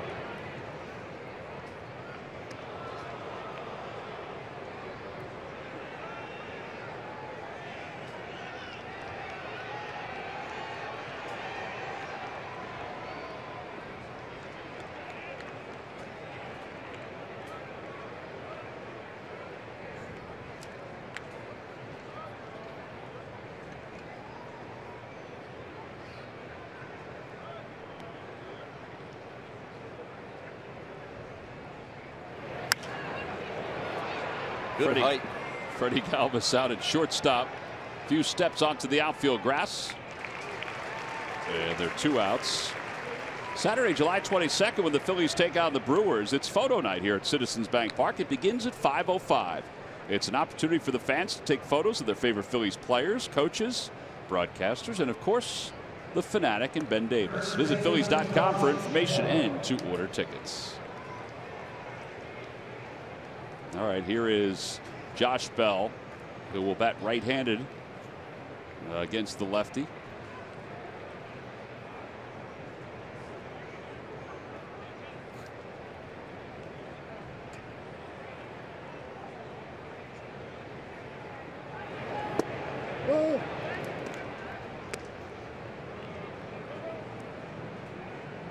So I was able to take a look at Freddie's glove today. He was standing in the hallway. So let me see that thing. Because I will say that I do not like that he catches a pop-up with just the one hand. Yeah, I wouldn't have given it to you if you said it to me that firmly. But I looked at it. It's a Rawlings glove. And I said, whose model is it? He said, Omar Vizquel. And it is a tiny. I did not put my hand in it because my hand is the size of that glove. But the fact that he can catch those pop-ups just the one-handed like that, I mean, that thing is tiny. It's really like a second baseman's glove. Yeah, total control with that. But he was working in a newer model today. You see that one's got a bit of pine tar on it. Really good looking glove, though. I would think it's hard for him to relinquish that glove. Yes. Hot shot towards second on one hop to Blanco. And a 1-2-3 fifth inning for Adam Morgan. He does his job here in the top of the 5th. We'll move to the bottom of the 5th, see if the offense can do its job. 11 pitches.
Bank of the Phils. Visit citizensbank.com.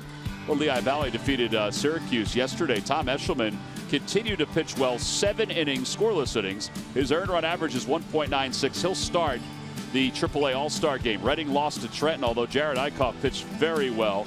Clearwater defeated Daytona. Cornelius Randolph had 2 doubles, a run scored in a stolen base, and Lakewood defeated Delmarva 3-1. I don't know if the Galapagos gang is going to be able to fit through those doors. Well, maybe. I guess they can make themselves small.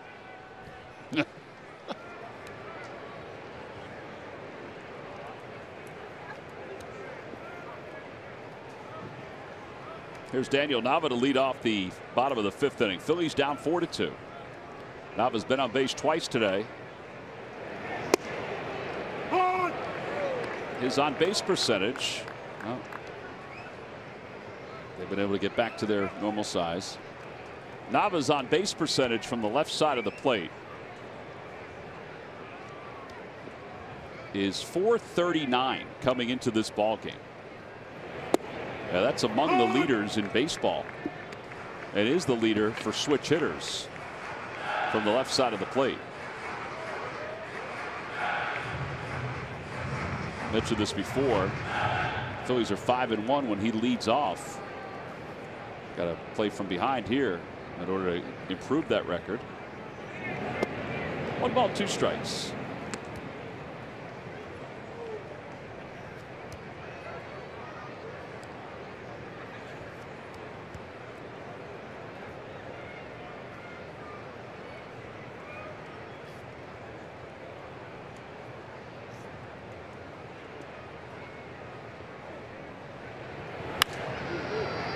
Boy, he really can bring it up there. 98 miles an hour for Garrett Cole.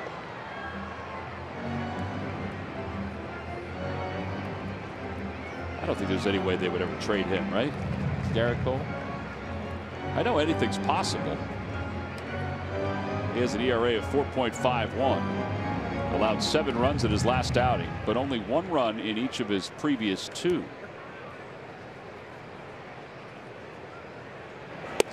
Unless they look at it with his stuff, because his numbers should not be the way they are with his stuff, unless they think that he's underachieved and it is basically, you know, what you see is what you get with him. And they figured, you know what, we're not going to give him that $100 million contract. Now it's pulled to the right side past Josh Bell. Another hit for Daniel Nava. So Nava has his 2nd hit of the night, on base for the 3rd time. Brock Stassi's thinking, hey, Bell, you got mine. Why can't you get that one?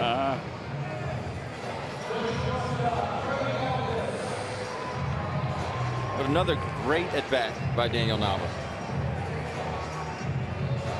Kid won't even have to wash his hair tonight. Yep, Calvin took care of that.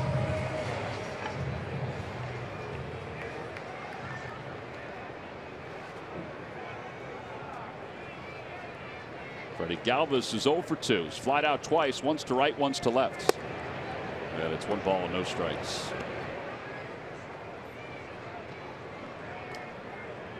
Talked about Freddie's glove in the last inning. His glove has been magical so far this season.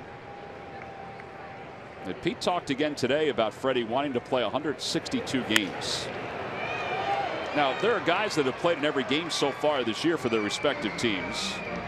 Rougned Odor for the Texas Rangers, Jose Bautista for the Blue Jays, Alcides Escobar, Eric Hosmer, Mark Trumbo for the Orioles. In fact, he's in the starting lineup today. Joey Votto and Freddie. Those are the guys that have played in every game for their respective teams. Honestly surprised there's that many. Thought the same thing. Thought the same thing. Paul Goldschmidt has played in 1 short of every game for Arizona. In fact, it was the game against the Phillies.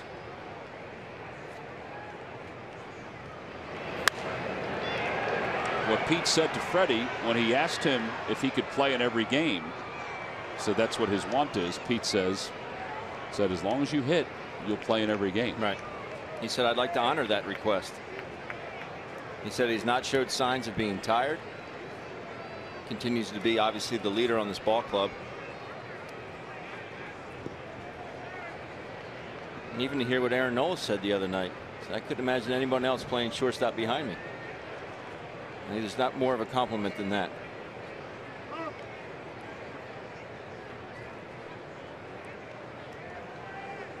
I think if the Phillies were in the race, it might be more of a juggling act for Pete to do that. Right. 1-2 to Galvis. And Freddie sends it out toward left center field. McCutchen speeds over. But ultimately, it's the manager's decision. Right. Well, and as Pete said, he's going to try to honor it, but he'll wait and see just how Freddie hits over the next couple months. You've heard me tell the story over and over about what Lou Piniella. When you played every game? Yeah. Lou Piniella, John Oler was one of my locker partners in Seattle. And Sweet Lou came over and said, "Hey, Ole, I'm going to give you the day off tomorrow." It was a day game, getaway day or whatever. He said, "All right, Lou." He said, "I was 4 for 4 tonight." And Lou said, "I know you were, but what are the odds of you doing that tomorrow?" Then he went immediately down to Brett Boone's locker. He said, "Booney, I'm giving you the day off tomorrow." And Booney said to him, "No, you're not." And he goes, "Okay, you're in there." So it's. I like that fire, son. Yeah, I like that fire. But, I guess it just depends on what the manager's feeling. Michael Franco homered his first time up. He's 1 for 2. Popped that one up out north towards second base. Jordy Mercer says he has it. And does. 2 outs. Michael slammed that bat down. That wasn't a bad pitch to hit. No. And they're so few and far between off Garrett Cole. When you get a good one to hit, you can't miss it.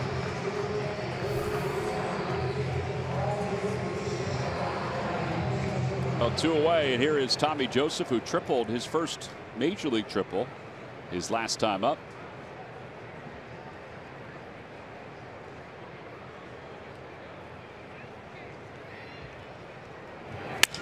Breaks his bat, rolls it toward the hole, cut off by Freeze. The Phillies are retired here in the 5th. No runs, 1 hit, and 1 man left. It's 4-2 Pirates as we move to the 6th.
Since the opening bell of the 2017 season.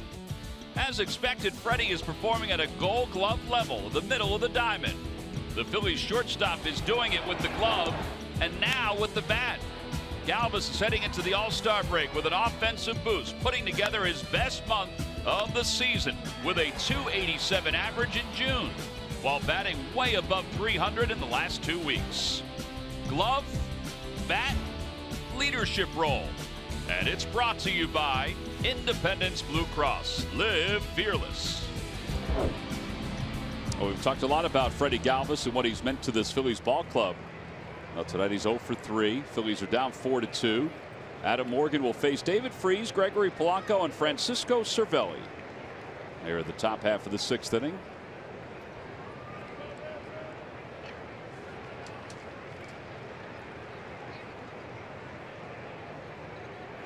First pitch outside, 1-0. Phillies won game 1 of the series, then the Pirates won game 2. Phillies struggle with runners in scoring position, as they have tonight. 2-0.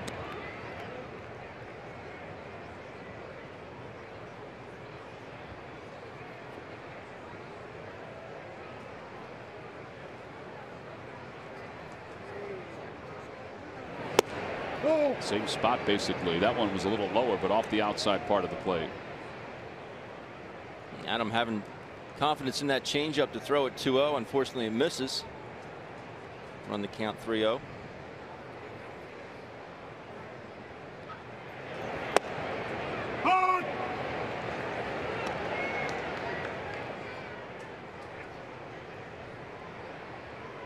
David Freese, the 2011 World Series MVP for the St. Louis Cardinals. In fact, he was the League Championship Series MVP that year.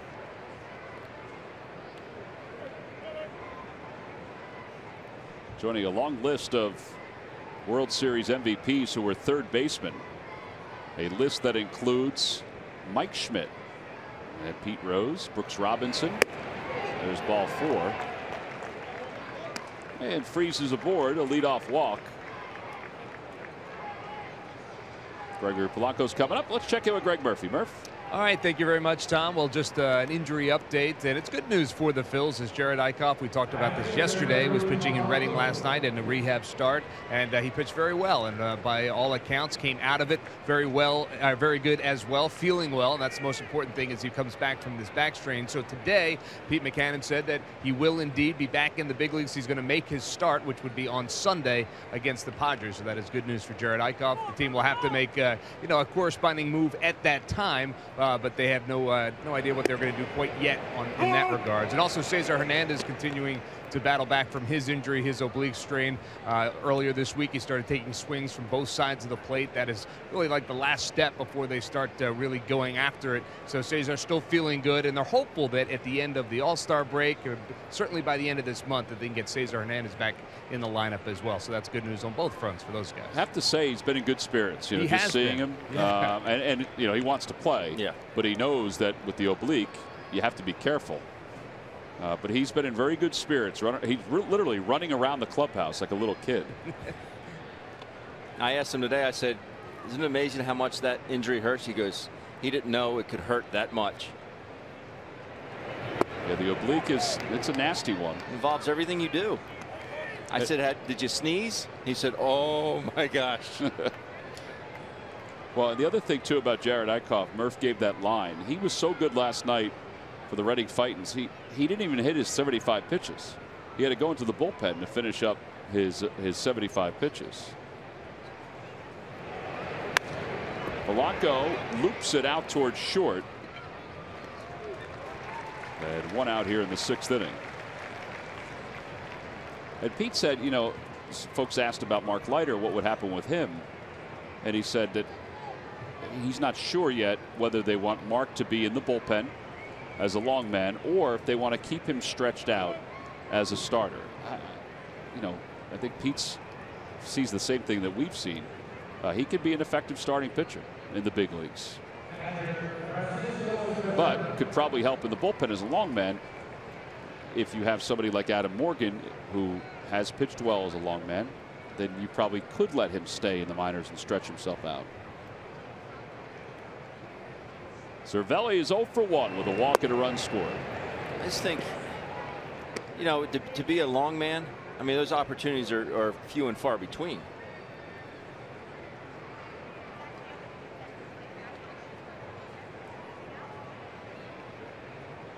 If he's a guy that you want to see get a lot of work in, maybe you move him back down.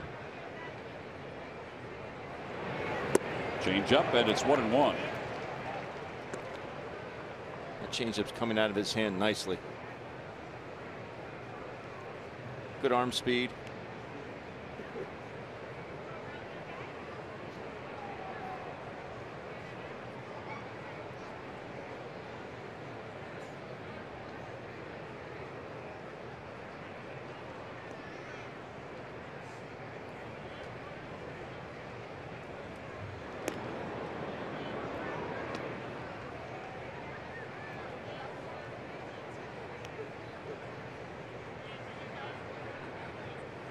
David Freese not really a threat to run, but keeping him close. No stolen bases this year.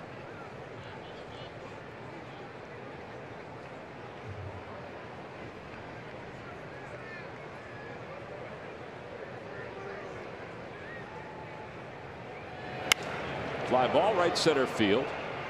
Odubel Herrera and Nick Williams converge. Odubel says he has it and does for the second out.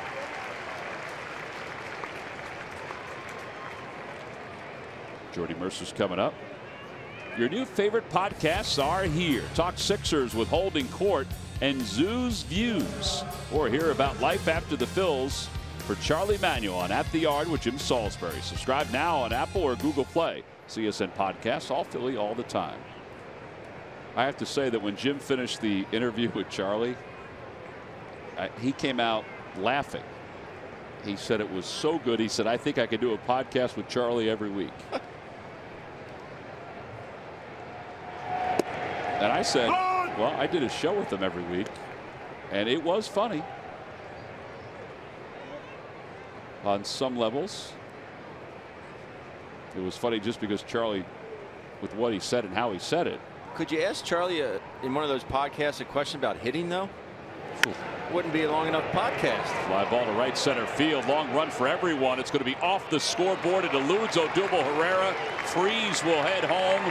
Going to third is Jordy Mercer. It's an RBI triple. 5-2 Pirates. That ball took off. And the leadoff walk scores.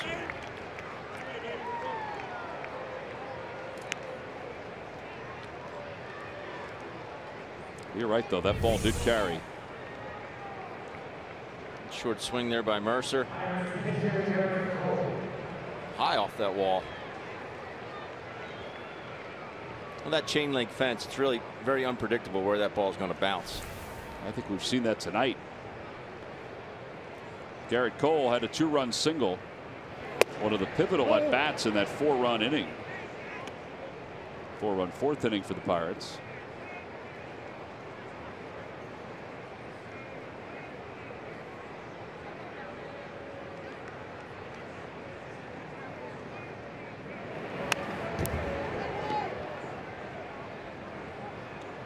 David Freese was that leadoff walk.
Out towards second on one hop.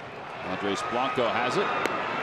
After bobbling it, he fires to first. 1 run does score for the Pirates on the RBI triple by Mercer. They leave one at third.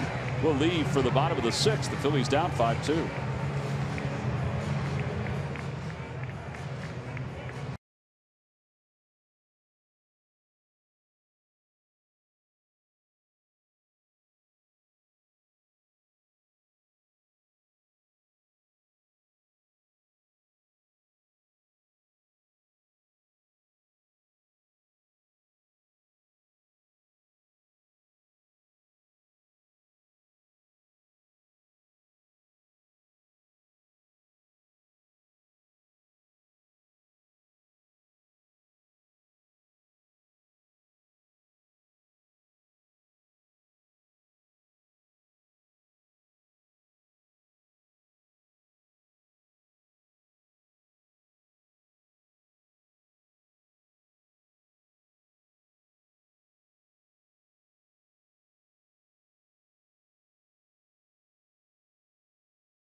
Nissan. Shop ChooseNissan.com. By WB Mason. Who but WB Mason for fast, free delivery? Nobody does it better. And by your local Ford store. Check out every new Ford car, truck, and SUV crossover at buyfordnow.com today. These young ladies having a good time at the ballpark tonight. Time now for the Jeep Stump the Fans Trivia Quiz answer. I'm not sure if you're going to get this one, Ben. Okay. Because you got to go back in the history books. But who are the only two Pirates to play in 163 games in one season? I'm going to say Andrew McCutchen, just because he's in the ball game tonight. Incorrect. I'm going to say Bill Mazeroski. Bill Mazeroski is correct. But you still need one more. I think the amazing thing about this gentleman is that he has stood the test of time as far as his pay rate goes. There's not many people that can make his amount of money in baseball for as long as he's made Bobby Bonilla? Bobby Bonilla. Wow. Back in 1989. Log back on to Phillies.com to find out if you're the winner of a Phillies prize pack. And thank you for playing Jeep Stump the Fans. I remember growing up, and you know, we come down to ball games at the vet all the time, and I remember my dad said, is there a team that you'd want to see coming into town? We'll get some tickets and head down to the ball game. And my brother and I know I did for sure, but I said, I want to go see the Pirates. I wanted to see Bonds. I wanted to see Bonilla. I wanted to see Van Slyke. Want to see Lavalier. Spanky. Sid Bream. You know, those guys were, I mean, the heart of that lineup. Obviously, I wanted to see the Phillies.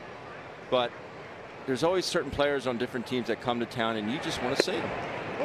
That is the one good thing, and I'm not a huge proponent of interleague play, but that is the one part of interleague play that I really do enjoy.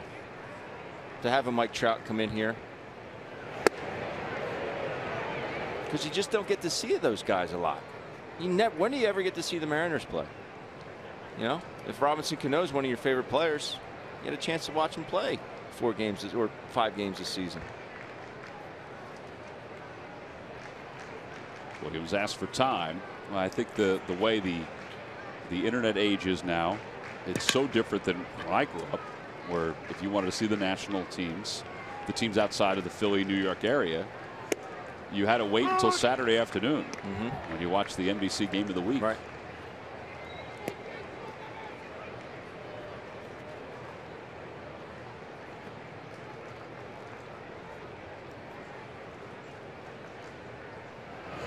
Swing and a miss, 2-2.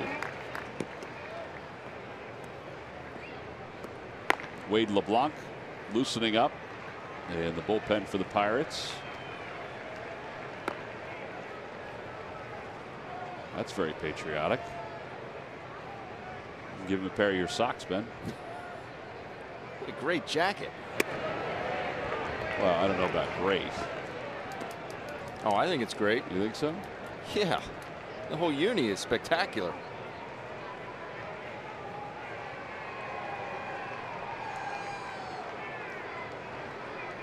A proud American right there, T-Mac. America. Swing and a miss. Williams down on strikes. 6 strikeouts for Garrett Cole, who seems to be brushing aside his pitch count, which we thought would keep him out of the 6th inning. And he is showing no signs of slowing down. That pitch at 98. Such good finish on that fastball. It just seems to hit a different gear. Like 3/4 of the way in, it just has that jump, that hop. That gets on hitters even quicker. Well, he's had to fight through these 5 1/3. 0-1.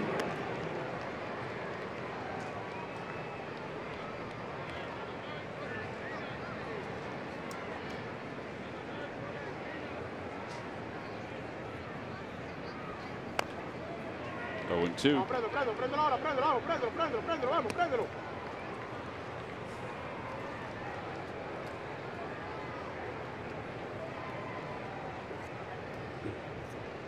Can you repeat what Odubel just said to Andres Blanco? I tried to make it out. I couldn't. Andres loses the bat and strikes out. 7 strikeouts for Garrett Cole. Sunday, July 23rd, when the Phillies take on the Milwaukee Brewers. All children 14 and under will receive the Pico Odubel Herrera Performance T-shirt. Go to Phillies.com to get a look at that T-shirt with El Torito on the back. And check it out to buy tickets at Phillies.com.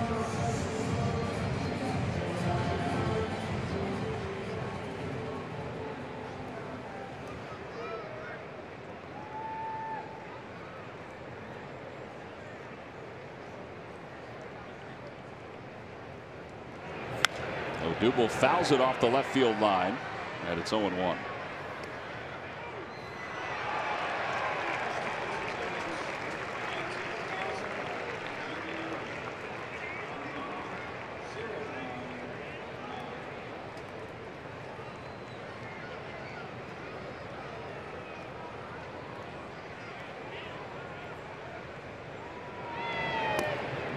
Through the 5-hole, it is a strike, though.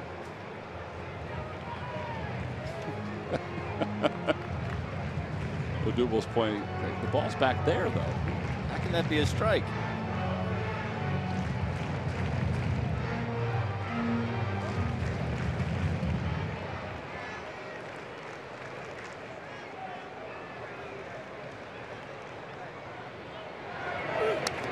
Stays alive. 91 miles an hour changeup.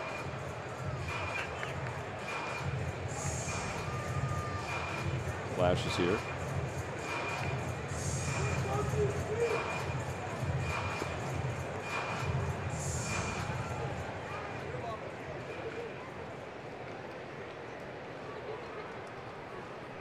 And the 0-2 pitch.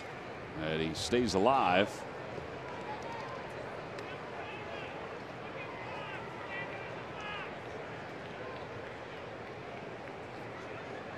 Andrew Knapp is on deck.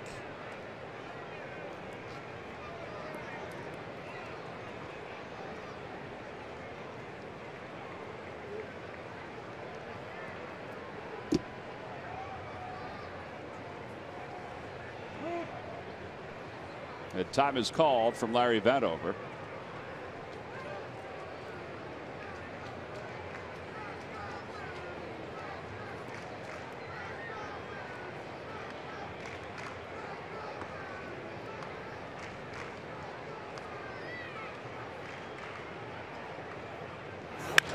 Off the hands, out toward left, another base hit for Herrera.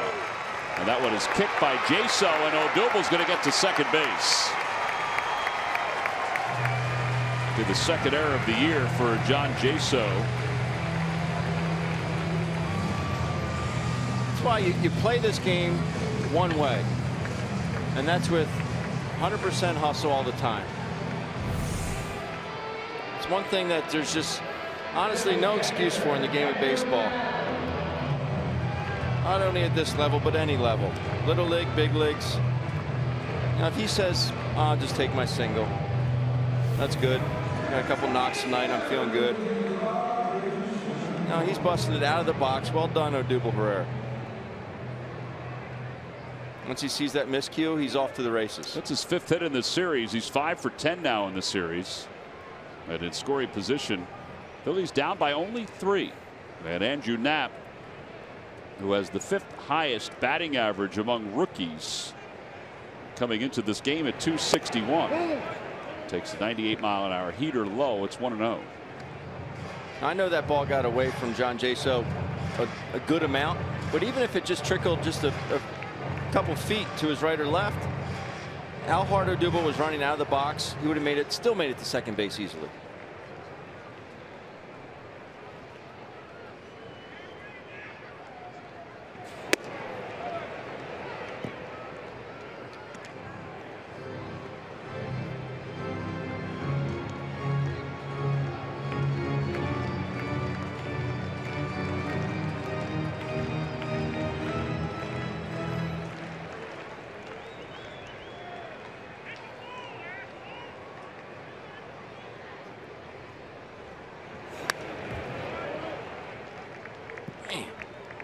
99. Pitch number 109.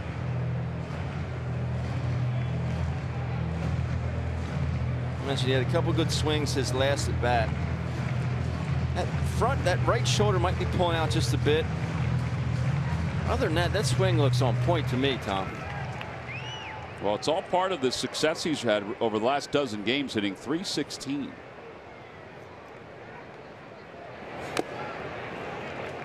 He's got a little different stance than when we first saw at the start of the year. Remember at the start of the season, those hands were down closer to his waist. Now they're up a little bit in a good starting position.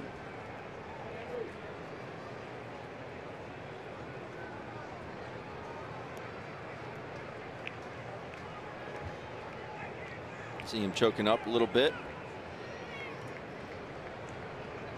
Always a wise decision when you're getting 99 thrown at you.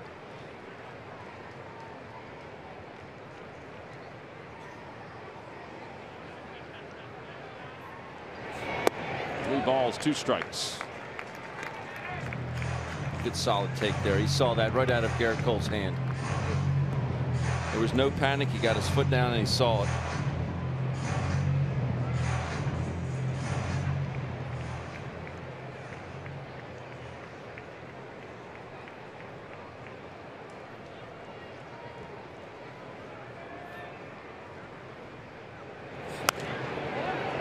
Fouled off 99. Another good swing.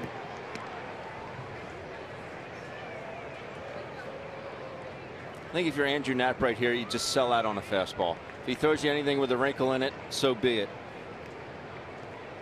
Because I would tell myself, okay, I'm a little late. He's a guy that likes to get a lot of outs with his fastball. Kind of a macho guy when it comes to that heater. Now I'm going to sell out on a heater. See if I can get that bad head out there.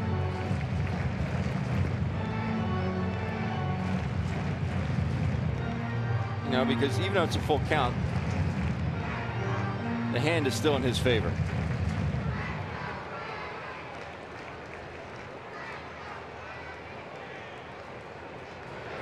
Swing and a miss. Well, he threw him something a little different. It was a changeup up on the board. 8 strikeouts for Garrett Cole. No runs, 1 hit, 1 man left in scoring position. 1 error by the Pirates. It's 5-2 Pittsburgh.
Time now for your Delaware Valley Honda Dealers game summary.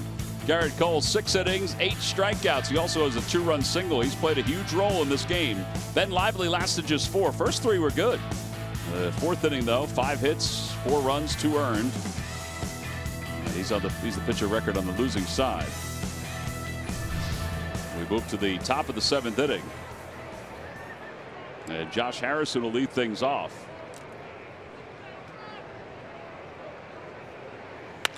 Bouncer back to the mound, handled well by Adam Morgan. 1-3 on the putout. Time now for our Toyota turning point. It's got to be the Garrett Cole hit. In the 4th inning, 2 outs, bases loaded. Ben Lively fastball down the middle. And Garrett Cole makes him pay. That put the Buccos up 4-2 at the time. Garrett Cole very animated. That is your Toyota turning point. Assuming he's done after 6 innings. 113 pitches tonight for Cole. 1 shy of his season high, 114. Jaso takes inside and low, 1-0.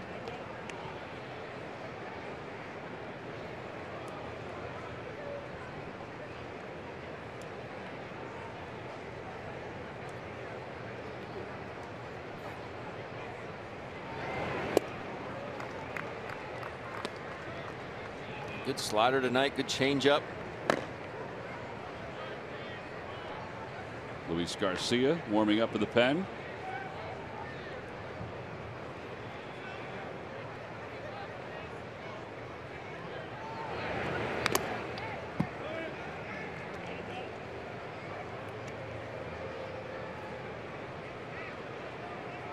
Now we talk about gloves.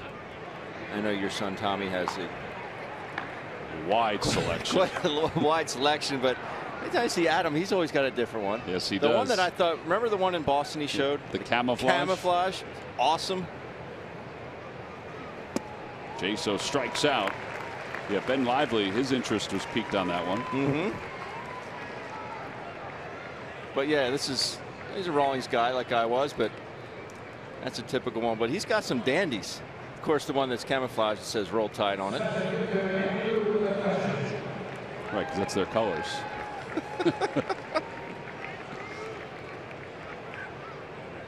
Well, if you get a certain amount of gloves per year, I think you take advantage. Why of not? it. I may have to look into that camo pattern, though. Andrew McCutcheon is the batter. Takes low, 1-0. Yeah, you never know when there's going to be a game that breaks out, Ben. You can barely throw batting practice anymore, unless it's 30 feet away from home plate.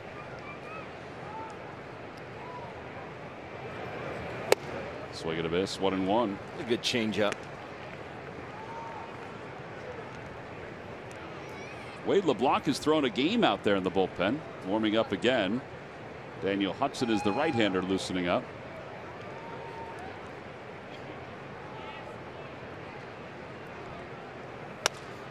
Off the leg of Morgan, backhanded by Blanco, in time to get McCutcheon. 1-2-3 go the Pirates. That is an 8-pitch 7th inning for Adam Morgan. He's allowed 1 run over 3. We'll stretch here at Citizens Bank Park.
Hyundai defensive play of the game. This turned out to be a big one because Brock Stassi thought he had an extra base hit. It was an excellent play by Bell. Flips it on to Garrett Cole. Brock Stassi says, "Come on, man. Should have been a pair for me." Excellent play nonetheless by Bell. Cole getting over there on time. Inning-ending ground out. That is your Hyundai defensive play of the game, brought to you by your local Hyundai dealers. Well, there is Bell as he's looking for somebody to throw the baseball to after warm-ups are done, because Daniel Hudson is ready to go. Hudson in his second game in this series.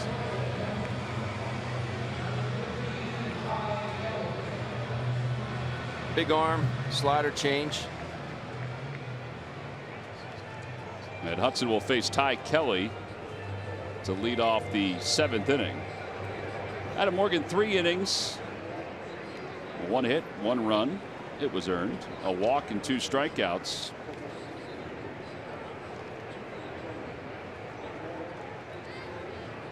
Pitch to Kelly is in there.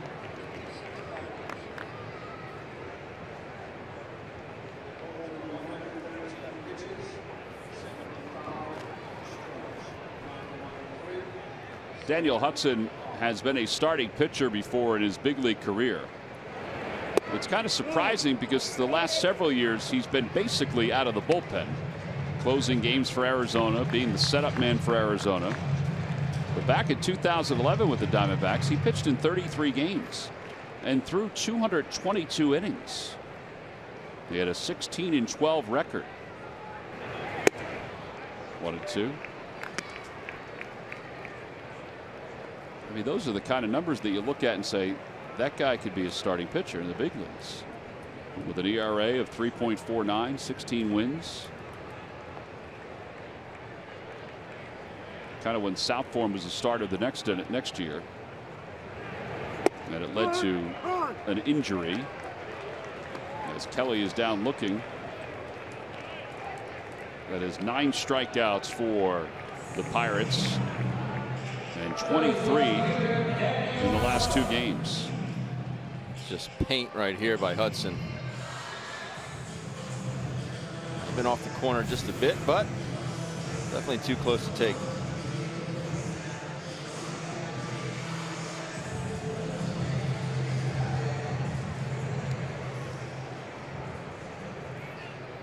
All right, now Nava, who's 2 for 2 with a walk tonight.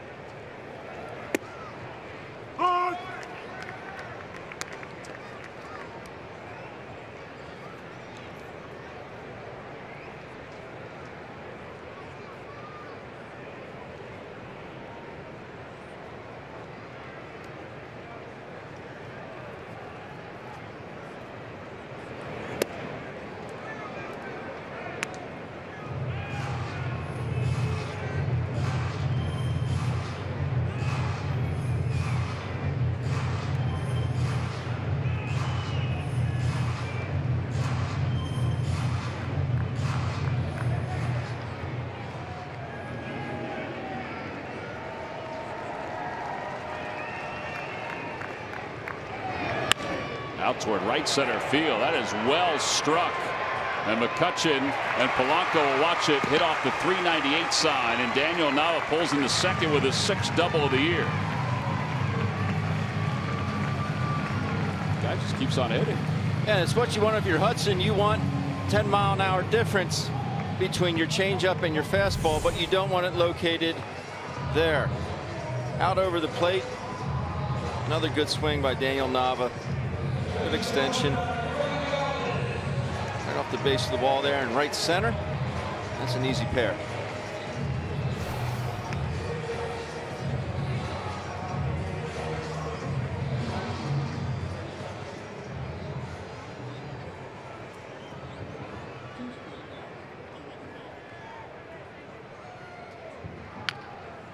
All right, Freddie Galvis is hitless in 3 at-bats. Phils trail it by 3. Another runner in scoring position for them.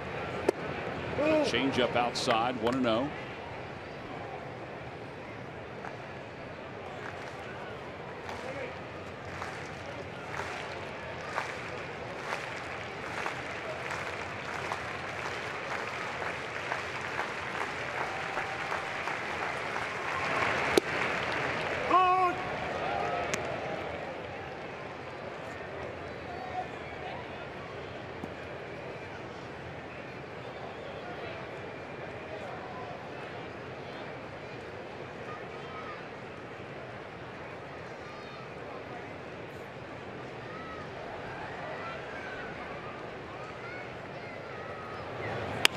Freddie hits it the opposite way. That'll be in the left center field, a base hit.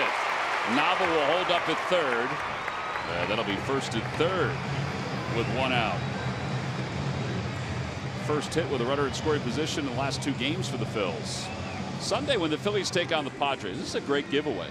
Got to get more people out to the ballpark for this one. For children 14 and under, it's the Hers Kids Retro Pullover Jacket.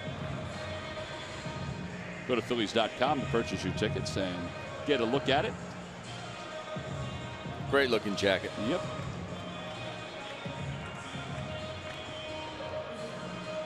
Cervelli out to the mound. Michael Franco. Well, he is the tying run coming to the plate here in the home 7th.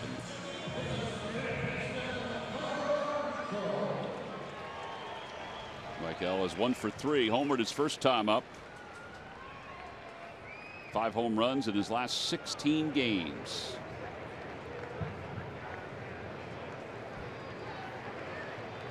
Hard to believe here. One swing of the bat, we got a new ball game. That's how dominant Cole was after that first inning. Outside, 1-0. Cole slipped as he came off that mound. I thought maybe he hurt something.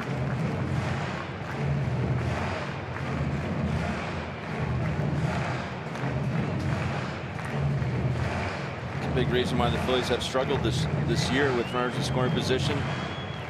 Man on third, less than 2 outs. Batting average at .217. I was startled to see what the major league average was. Over 300. It's weird because percentage-wise, the Phillies at 49.6. Major league average at 50.4. So they're right at the average. Percentage-wise, they just have a whole lot less opportunities.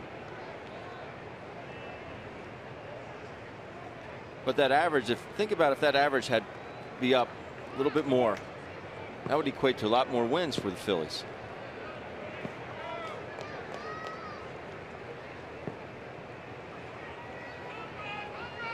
Two-0 pitch to Franco.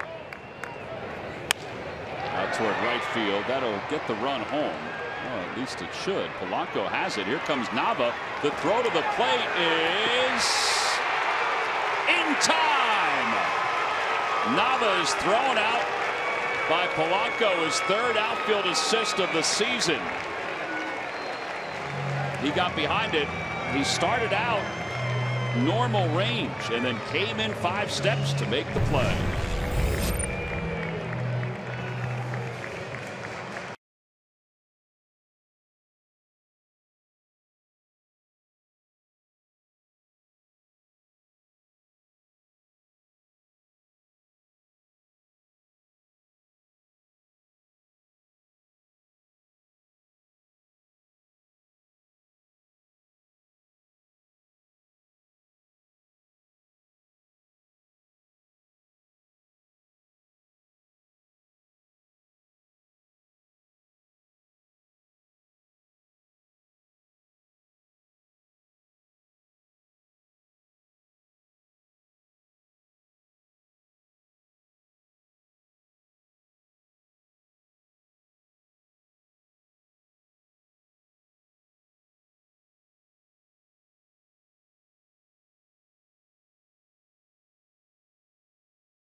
Your local Chevrolet dealers, and by Jefferson Health. Call 800-JEFF now or visit jeffersonhealth.org. 5-2 ball game. We go to the top of the 8th inning here in Philadelphia. Well, Polanco comes running in, makes the catch, and just lets this baby fly In the air, right on the money to Cervelli. Just no place that Daniel Nava can go. They always say you put the man with the best arm in right field. Really fired up. Heck of a throw. Keeps this in a 3-run game. It means the whole landscape of the 8th and 9th innings is a little different at this point. Josh Bell will lead it off against Luis Garcia. A high chopper out towards second. And Blanco throws him out. And we know about the back end of that Pirates bullpen with Nicasio, Rivero. They can be as tough as anybody. Luis Garcia has pitched better recently. In fact, last night an inning and 2/3. I'm surprised he's out here tonight, but he threw today and felt good. He did throw 26 pitches. Pete Buchanan very happy with what he has seen this season.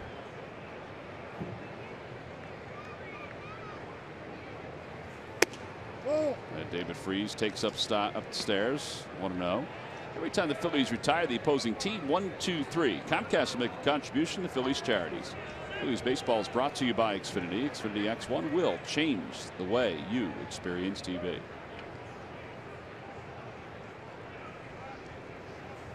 Outside. I didn't like the leadoff walk to David Freese that ended up scoring against Adam Morgan, but how about the job Adam did? 3 innings, just 1 hit, a couple strikeouts, threw the ball exceptionally well. Good changeup, good slider.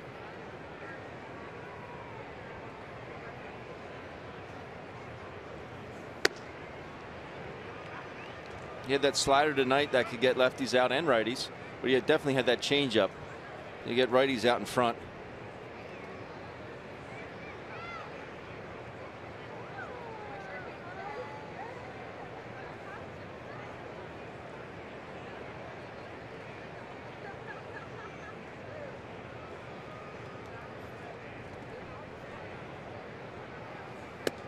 And ball 4. David Freese draws a walk.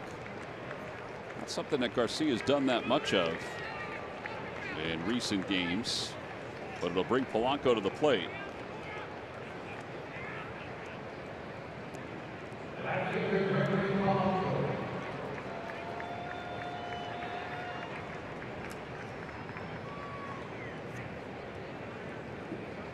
Polanco is 1 for 3 in this ball game.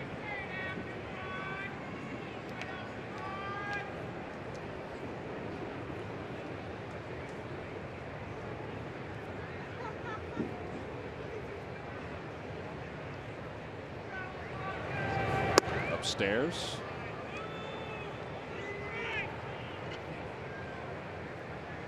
And now Maikel Franco out to talk to Garcia. 5 in a row out of the strike zone.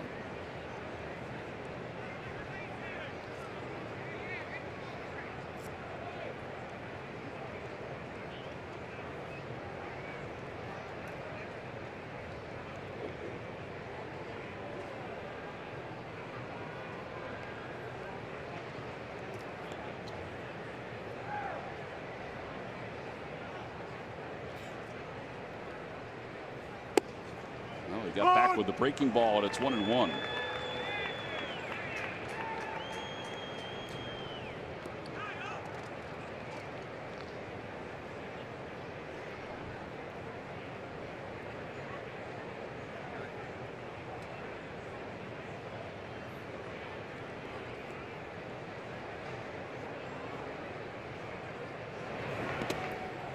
That ball eludes Knapp for a moment and allows Freese to go up to second base. Did it get a piece of Larry Vanover? Vanover backed up all the way near the on-deck circle. I don't think it did. It could have. Take a look here. Oh yeah. Oh yeah. Got his hand in his knee. Splitter in the dirt. Knapp gave him a little extra time. Garcia will give him the baseball.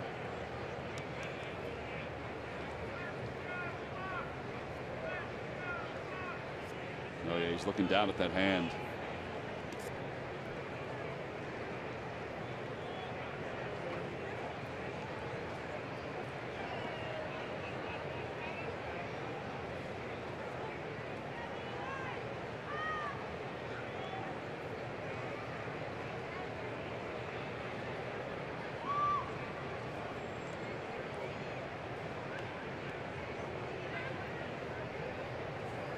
Outside 3-1.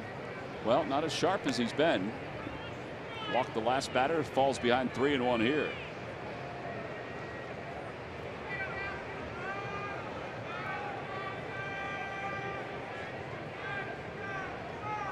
I wonder if there's a little fatigue. It could be.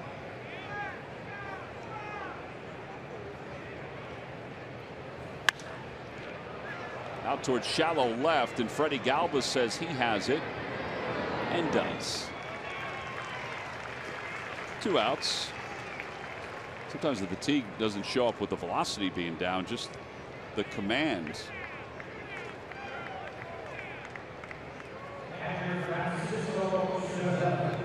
And Francisco Cervelli's 0 for 2 with a walk and a run scored. I think when you're fatigued, you try and sometimes you overcompensate. You try and go harder, harder, harder.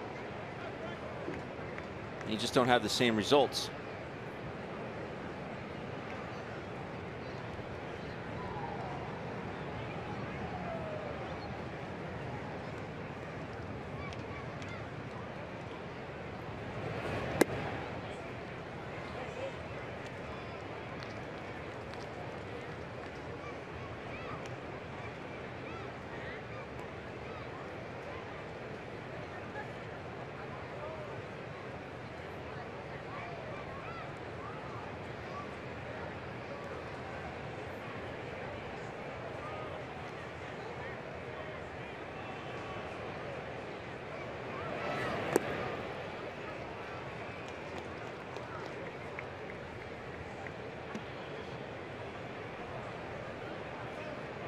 Cervelli came in to pinch hit last night, had to face Luis Garcia.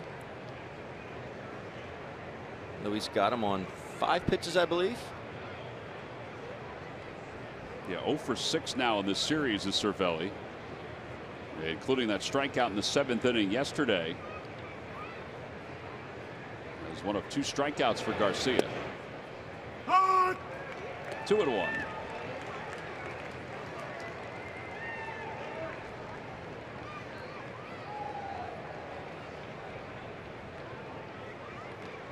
Quite sure what he was looking for right there. Well, maybe he was just taking all the way. I don't know.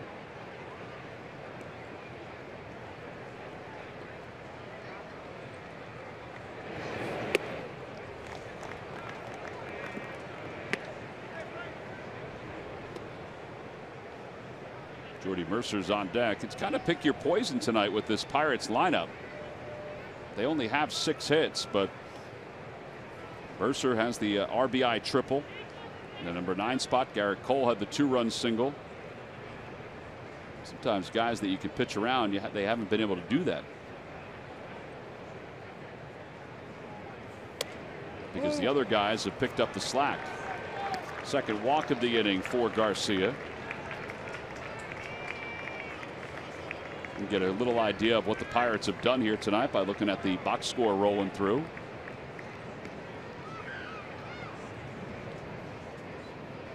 They've gotten the big hits when they needed them. A couple big 2-out knocks. Yeah, that's what the Pirates have gotten tonight. It seemed like the biggest hit was the Garrett Cole 2-run single. Yes. Just changed the whole complexion of that 4th inning. I mean, at that point it was a 2-2 game.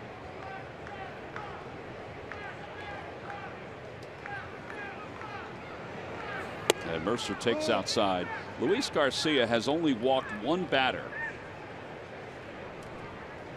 since the 14th of June, or had only walked 1 batter since the 14th of June. That was 7 games coming into tonight's ball game.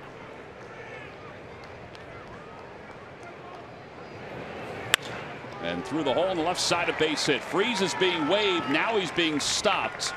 Nava's throw sails to Knapp. And the bases are loaded. Good decision by Joey Cora, the third base coach for the Pirates.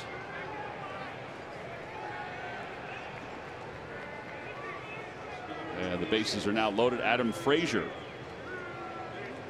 will pinch hit for Daniel Hudson.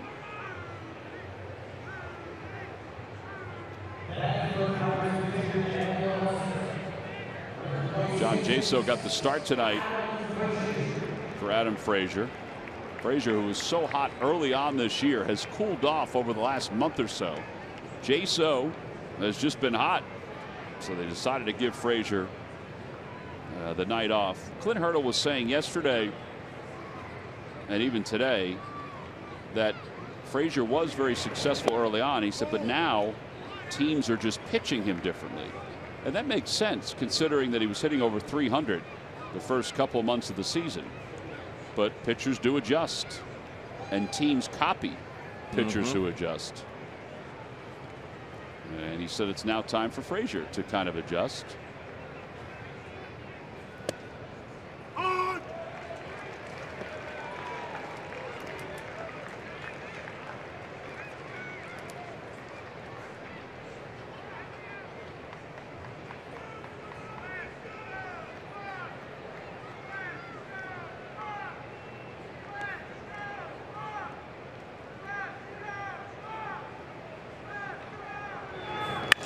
Over to shortstop, diving stop. Galvis from his knees, fires to second in time. Oh, what a play by Freddie Galvis. As Aaron Nola said, he can't imagine anybody else playing that position behind him. And Freddie Galvis just saved Luis Garcia from allowing a run or two here in the 8th inning. The presence of mind to gather himself and fire a strike, leading Andres Blanco to the second base bag. Yeah, he wasn't the only one cheering. We'll go to the bottom of the 8th.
Toyota Mike Schmidt bobble figurine this Saturday and the Toyota Pete Rose bobble figurine on Friday, August 11th. You can have them both. Now, you got to pay separately for both, but we're giving you a special price.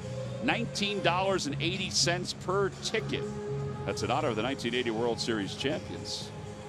Visit Phillies.com/Toyota bundle for more information. Well, this is a spectacular play by Freddie Galvis. The field presence, gets to his knees quickly, fires a bullet on Andres Blanco. Frazier thinks he's got a knock and a couple stakes. Not happening. What a play. And that's what teammates do. Luis Garcia did not have his best stuff tonight, able to get through that inning unscathed, picking his teammate up.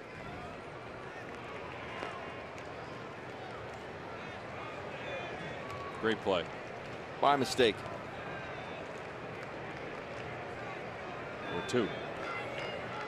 Got two daughters now. Tommy Joseph will lead things off against Juan Nicasio. Nicasio pitched well last night. Nicasio 40 games this year, a 2.68 ERA.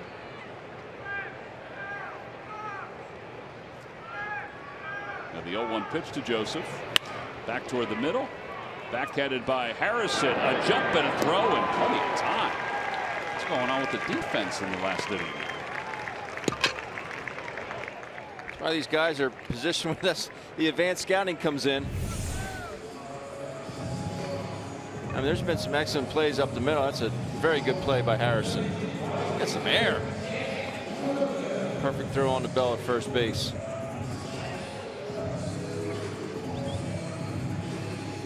It's a tough play because your momentum's carrying you out towards that left field. Look how high he is.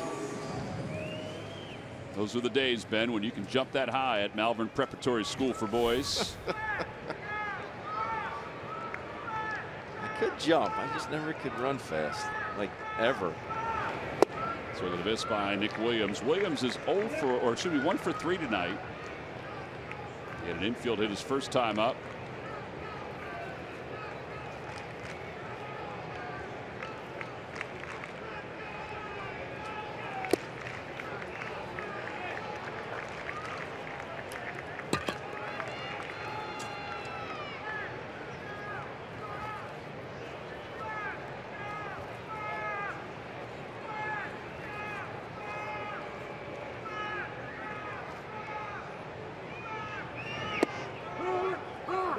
That's a tough strike.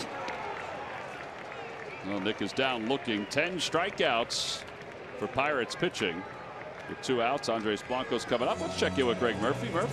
All right, Tom, time for our unlimited baseball break presented by T-Mobile. And the Cleveland Indians are waiting for word on the health of their manager, Terry Francona. The former Philly manager was admitted to the hospital on Tuesday after experiencing some lightheadedness and a rapid heartbeat. He's been in since Tuesday, and the team did announce today that he's going to miss the next couple of games at least, and he may not be able to manage in the All-Star game, which is his honor for being in the World Series last year. So we'll wait and see on that.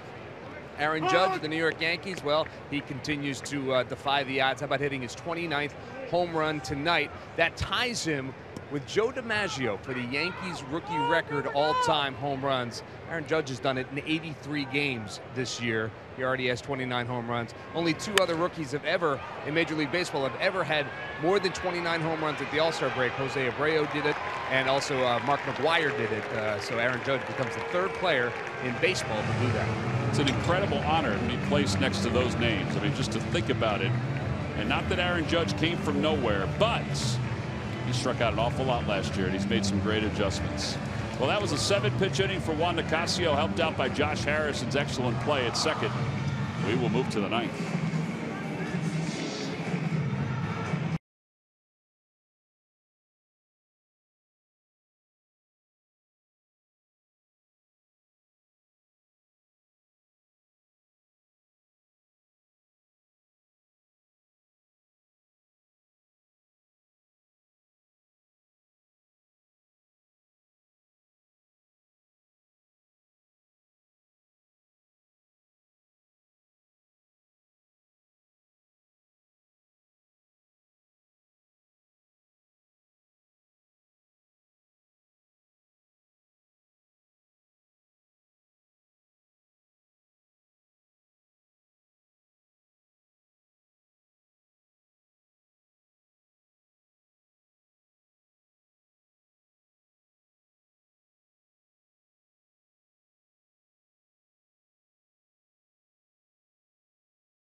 Time now for our W.B. Mason delivery of the game. We go back to the 4th inning.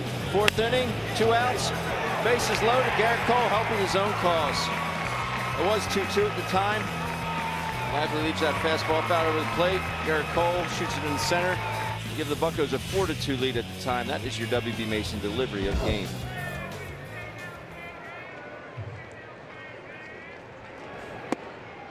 Josh Harrison takes inside.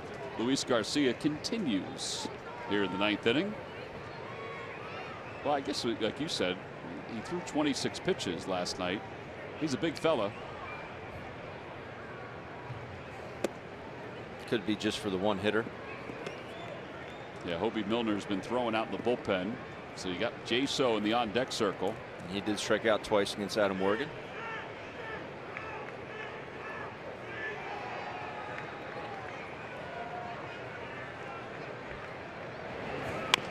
Pulled foul.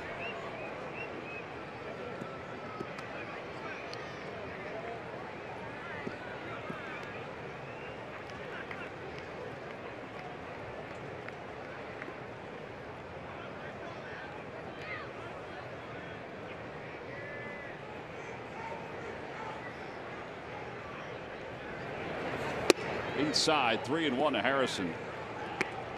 Harrison is 0 for 11 in this series, 0 for his last 14.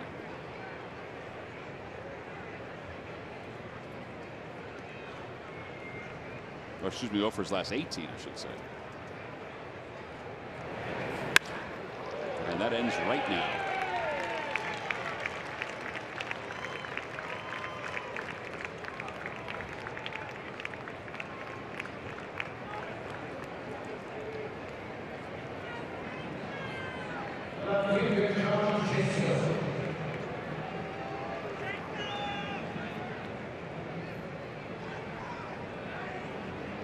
So Harrison is aboard to start this 9th inning. They're going to keep Luis Garcia in. McCutcheon's on deck, so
off the glove of Knapp. Fortunately, Harrison does not advance. He could have.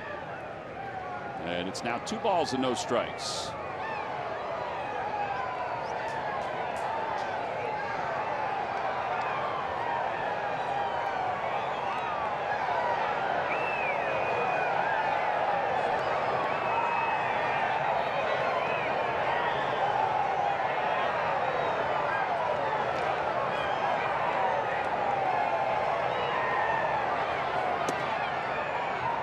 Just not finishing that fastball, leaving everything arm side.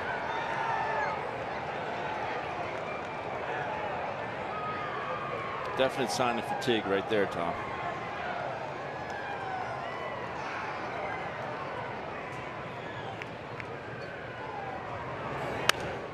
Rio green light for John Jaso.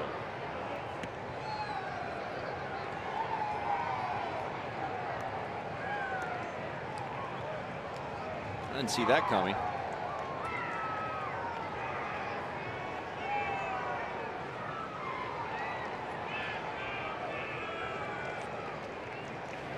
Jaso check swing foul ball off the front of the Pirates dugout. And it's 3-2.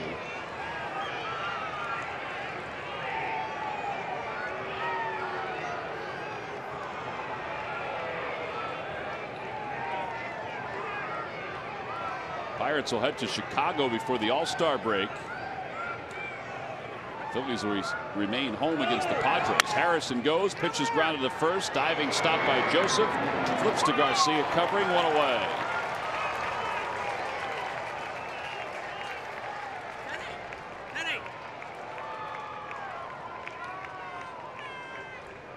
And that'll bring Andrew McCutchen to the plate as Garcia slowly walks back toward the mound.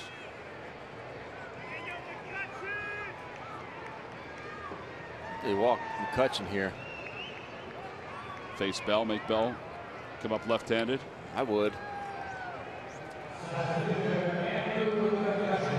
Yeah, McCutchen is 0 for 4 tonight. But as you pointed out earlier, he is the guy you don't want to allow beat you.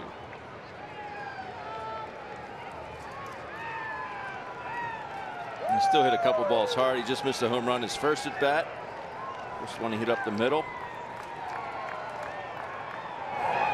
Lays off a breaking ball, and it's 1 ball, no strikes. But then you decide whether you want to bring in Milner to face Bell from the right side of the plate.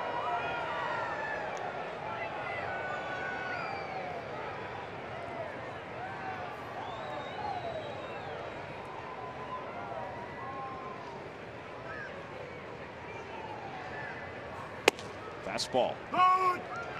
1 ball, 1 strike. There's Hobie Milner. He's been throwing for a little while out in the bullpen. He's ready to go.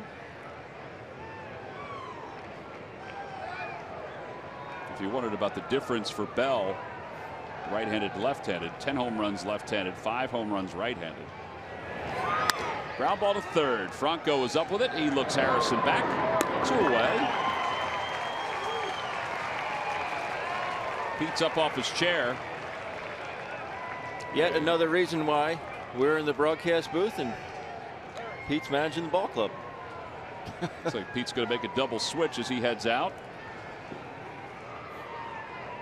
So they will have Bell bat right-handed. As Hobie Milner is going to come in, Aaron Altair is going to check into the ball game. So we got a pitching change with 2 outs here in the top half of the 9th inning.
Corey Seidman will be around for Cure Auto Insurance presents Phillies post-game live.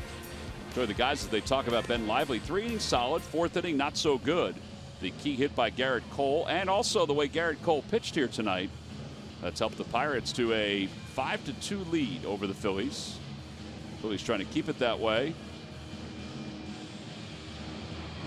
And Hobie Milner in his 4th ball game to move Bell over to the right side of the plate. Keep this a 3-run ball game.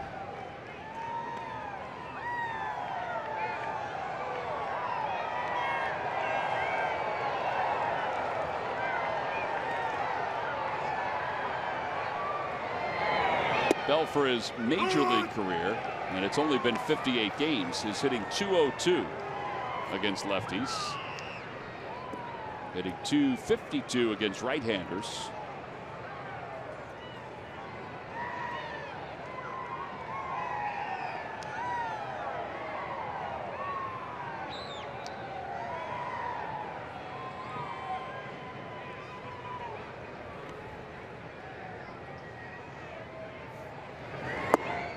Down low, 1 ball, 1 strike.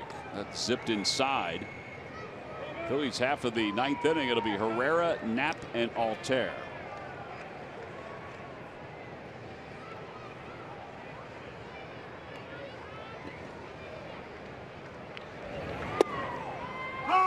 '89 from Milner on that one. Told you the story about Hoby Milner. He was an over-the-top left-hander. And a couple of years ago, they decided to drop his arm angle. And it's made him much more effective. So much so the Indians picked him in the Rule 5 draft this past offseason. Brought him into camp. He wound up not making the team, being sent back to the Phillies, and now he finds himself in the big leagues.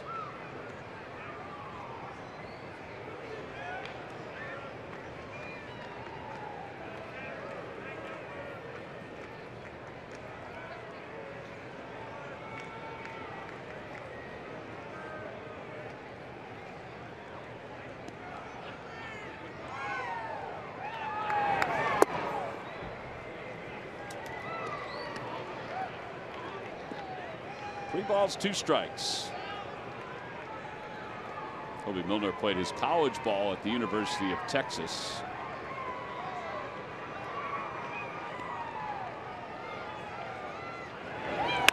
Off the hands, caught by Tommy Joseph, and Milner gets the job done here in the 9th inning. No runs, 1 hit, 1 man left. The Pirates hanging on to a 3-run lead, 5-2.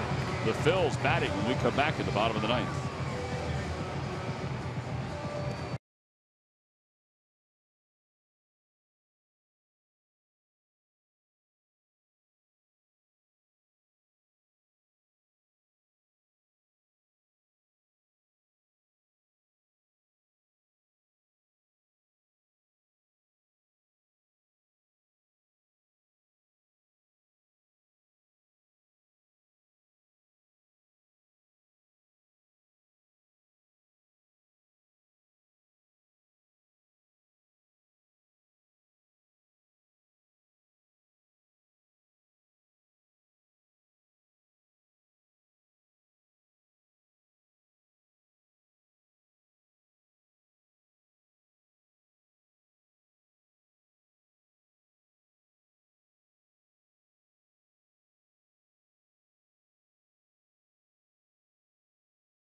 Beautiful game of baseball. They trail at 5-2 as we go to the bottom half of the 9th inning. Now the Pirates will turn things over to their closer, Felipe Rivera, who's celebrating his 26th birthday today. A lot of birthdays, T-Mac. Very important day, Ben. Once again, happy birthday, buddy. I appreciate that. I'd like a little offense. I'm with you. I'll give back a couple of my peanut butter cups for some offense. You already have a dozen there. Yeah. Are there still a dozen there? Yeah, I have not taken any. Okay. Out of this pack. I did get you the king size today. Yeah, they're gone. How about the 4 from yesterday I got you? I still have them. You still have those? Yes. Yep. Fanatic was very excited to see you today. We all were.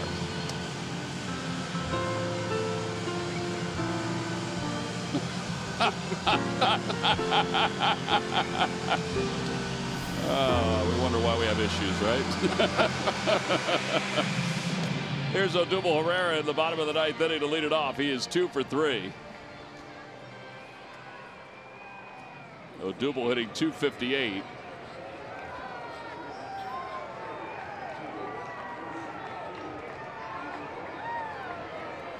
So lefty on lefty. Rivero, as we mentioned last night, he can get it to 100 if he needs to.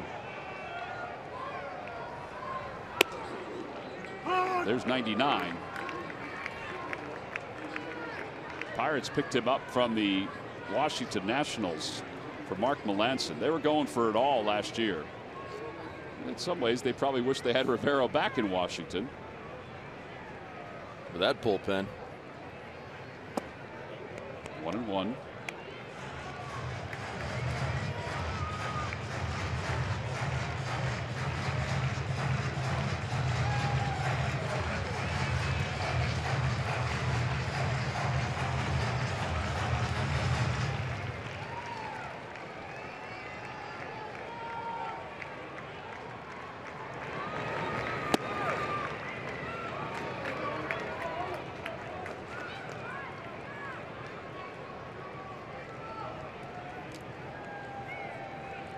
Rivera was a starting pitcher. You imagine his stuff over the long haul if he could sustain it, and he could in the minor leagues. There was just a problem. You know, he came down with elbow inflammation at one point, and he just couldn't get himself right. So they decided to convert him, the Nationals that is, decided to transition him to being a relief pitcher. They had acquired him from the Tampa Bay Rays.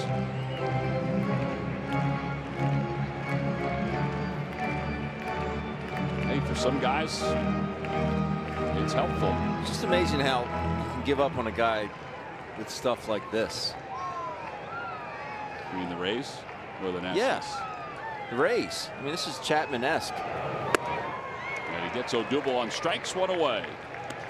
11 strikeouts tonight for Pirates pitching.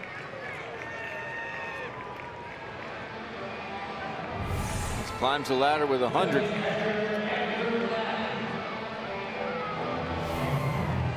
Garrett Cole didn't hit 100, but he hit 99 quite a few times. Just different coming out of that left side. But it's not over the top by any stretch of the imagination. Knapp takes outside, 1-0. And you get Billy Wagner's 100. It was different because of he was just a shorter pitcher. He's coming on a different plane. 2-0.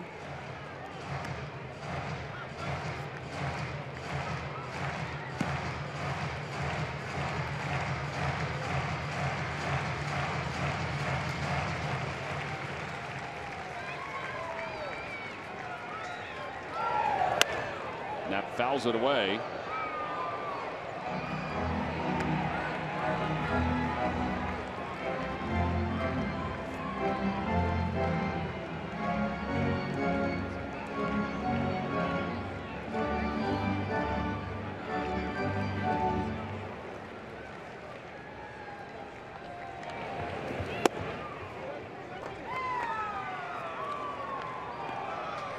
Altair is up next. He came on as part of a double switch to play right field.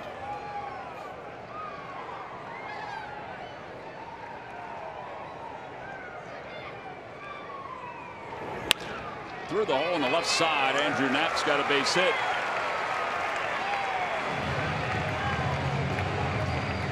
So a one-out single, and here's Altair.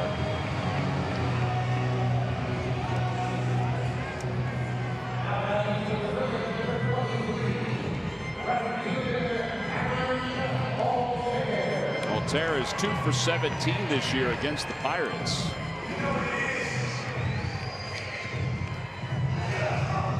He's had a couple days off recently, but it's been a solid year. At the midway point, 13 home runs, 41 runs batted in.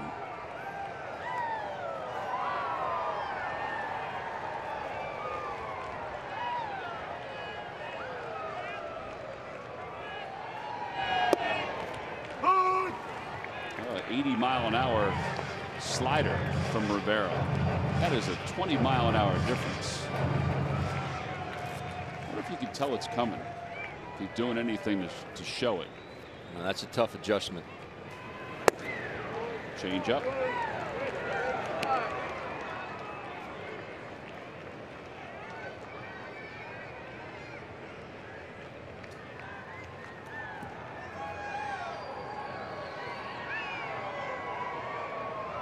Belly wanted fastball in twice. He shook twice. And the changeup. A hittable changeup.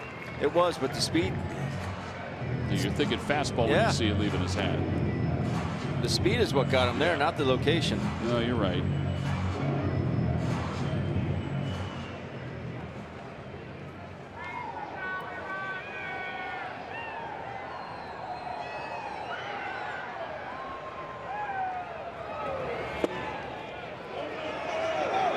Far enough. Station to station right now. You're Andrew Knapp.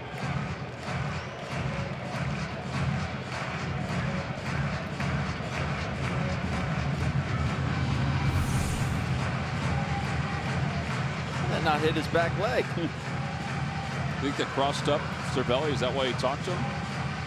No, I think Cervelli was actually anticipating that ball to hit Aaron Altair. I've done that before. You anticipate it and then you just clank it. I think this ball's got to hit him. I did something miraculous to get out of the way. Swing and a miss. Mostly changeups in this at bat to Aaron Altair. Man, that's nasty. 12 strikeouts for Pirates pitching. And last hope for the Phils is Daniel Nava from the right side. 89, late life.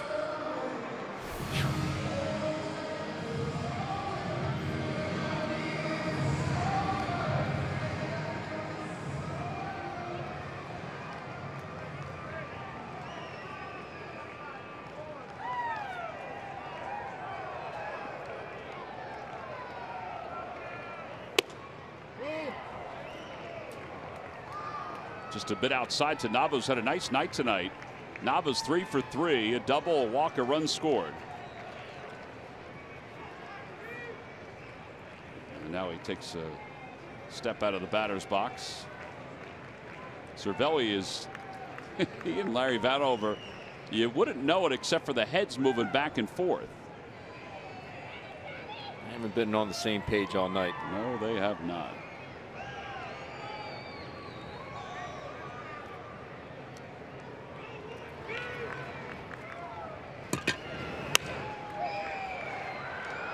One ball, one strike.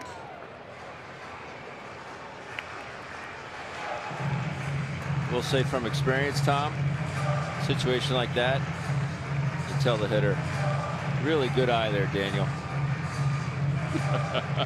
Not so subtle to get your point across to the Trying umpire. to be a little passive aggressive. A little passive aggressive. Watch it, Davis.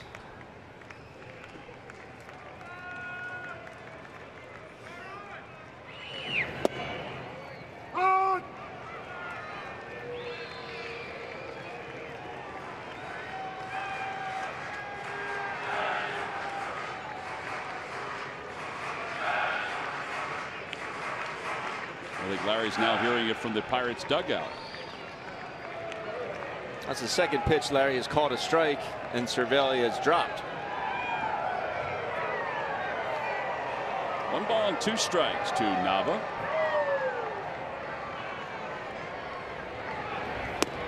Off the glove of Cervelli, 100 miles an hour, and that goes to second.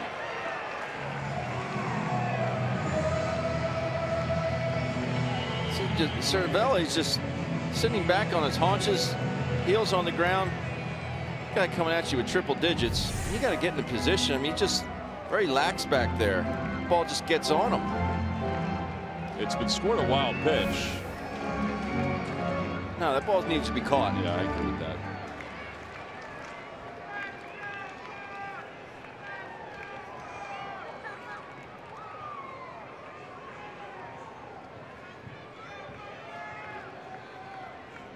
Two and two. Swing and a miss, and the ball game is over.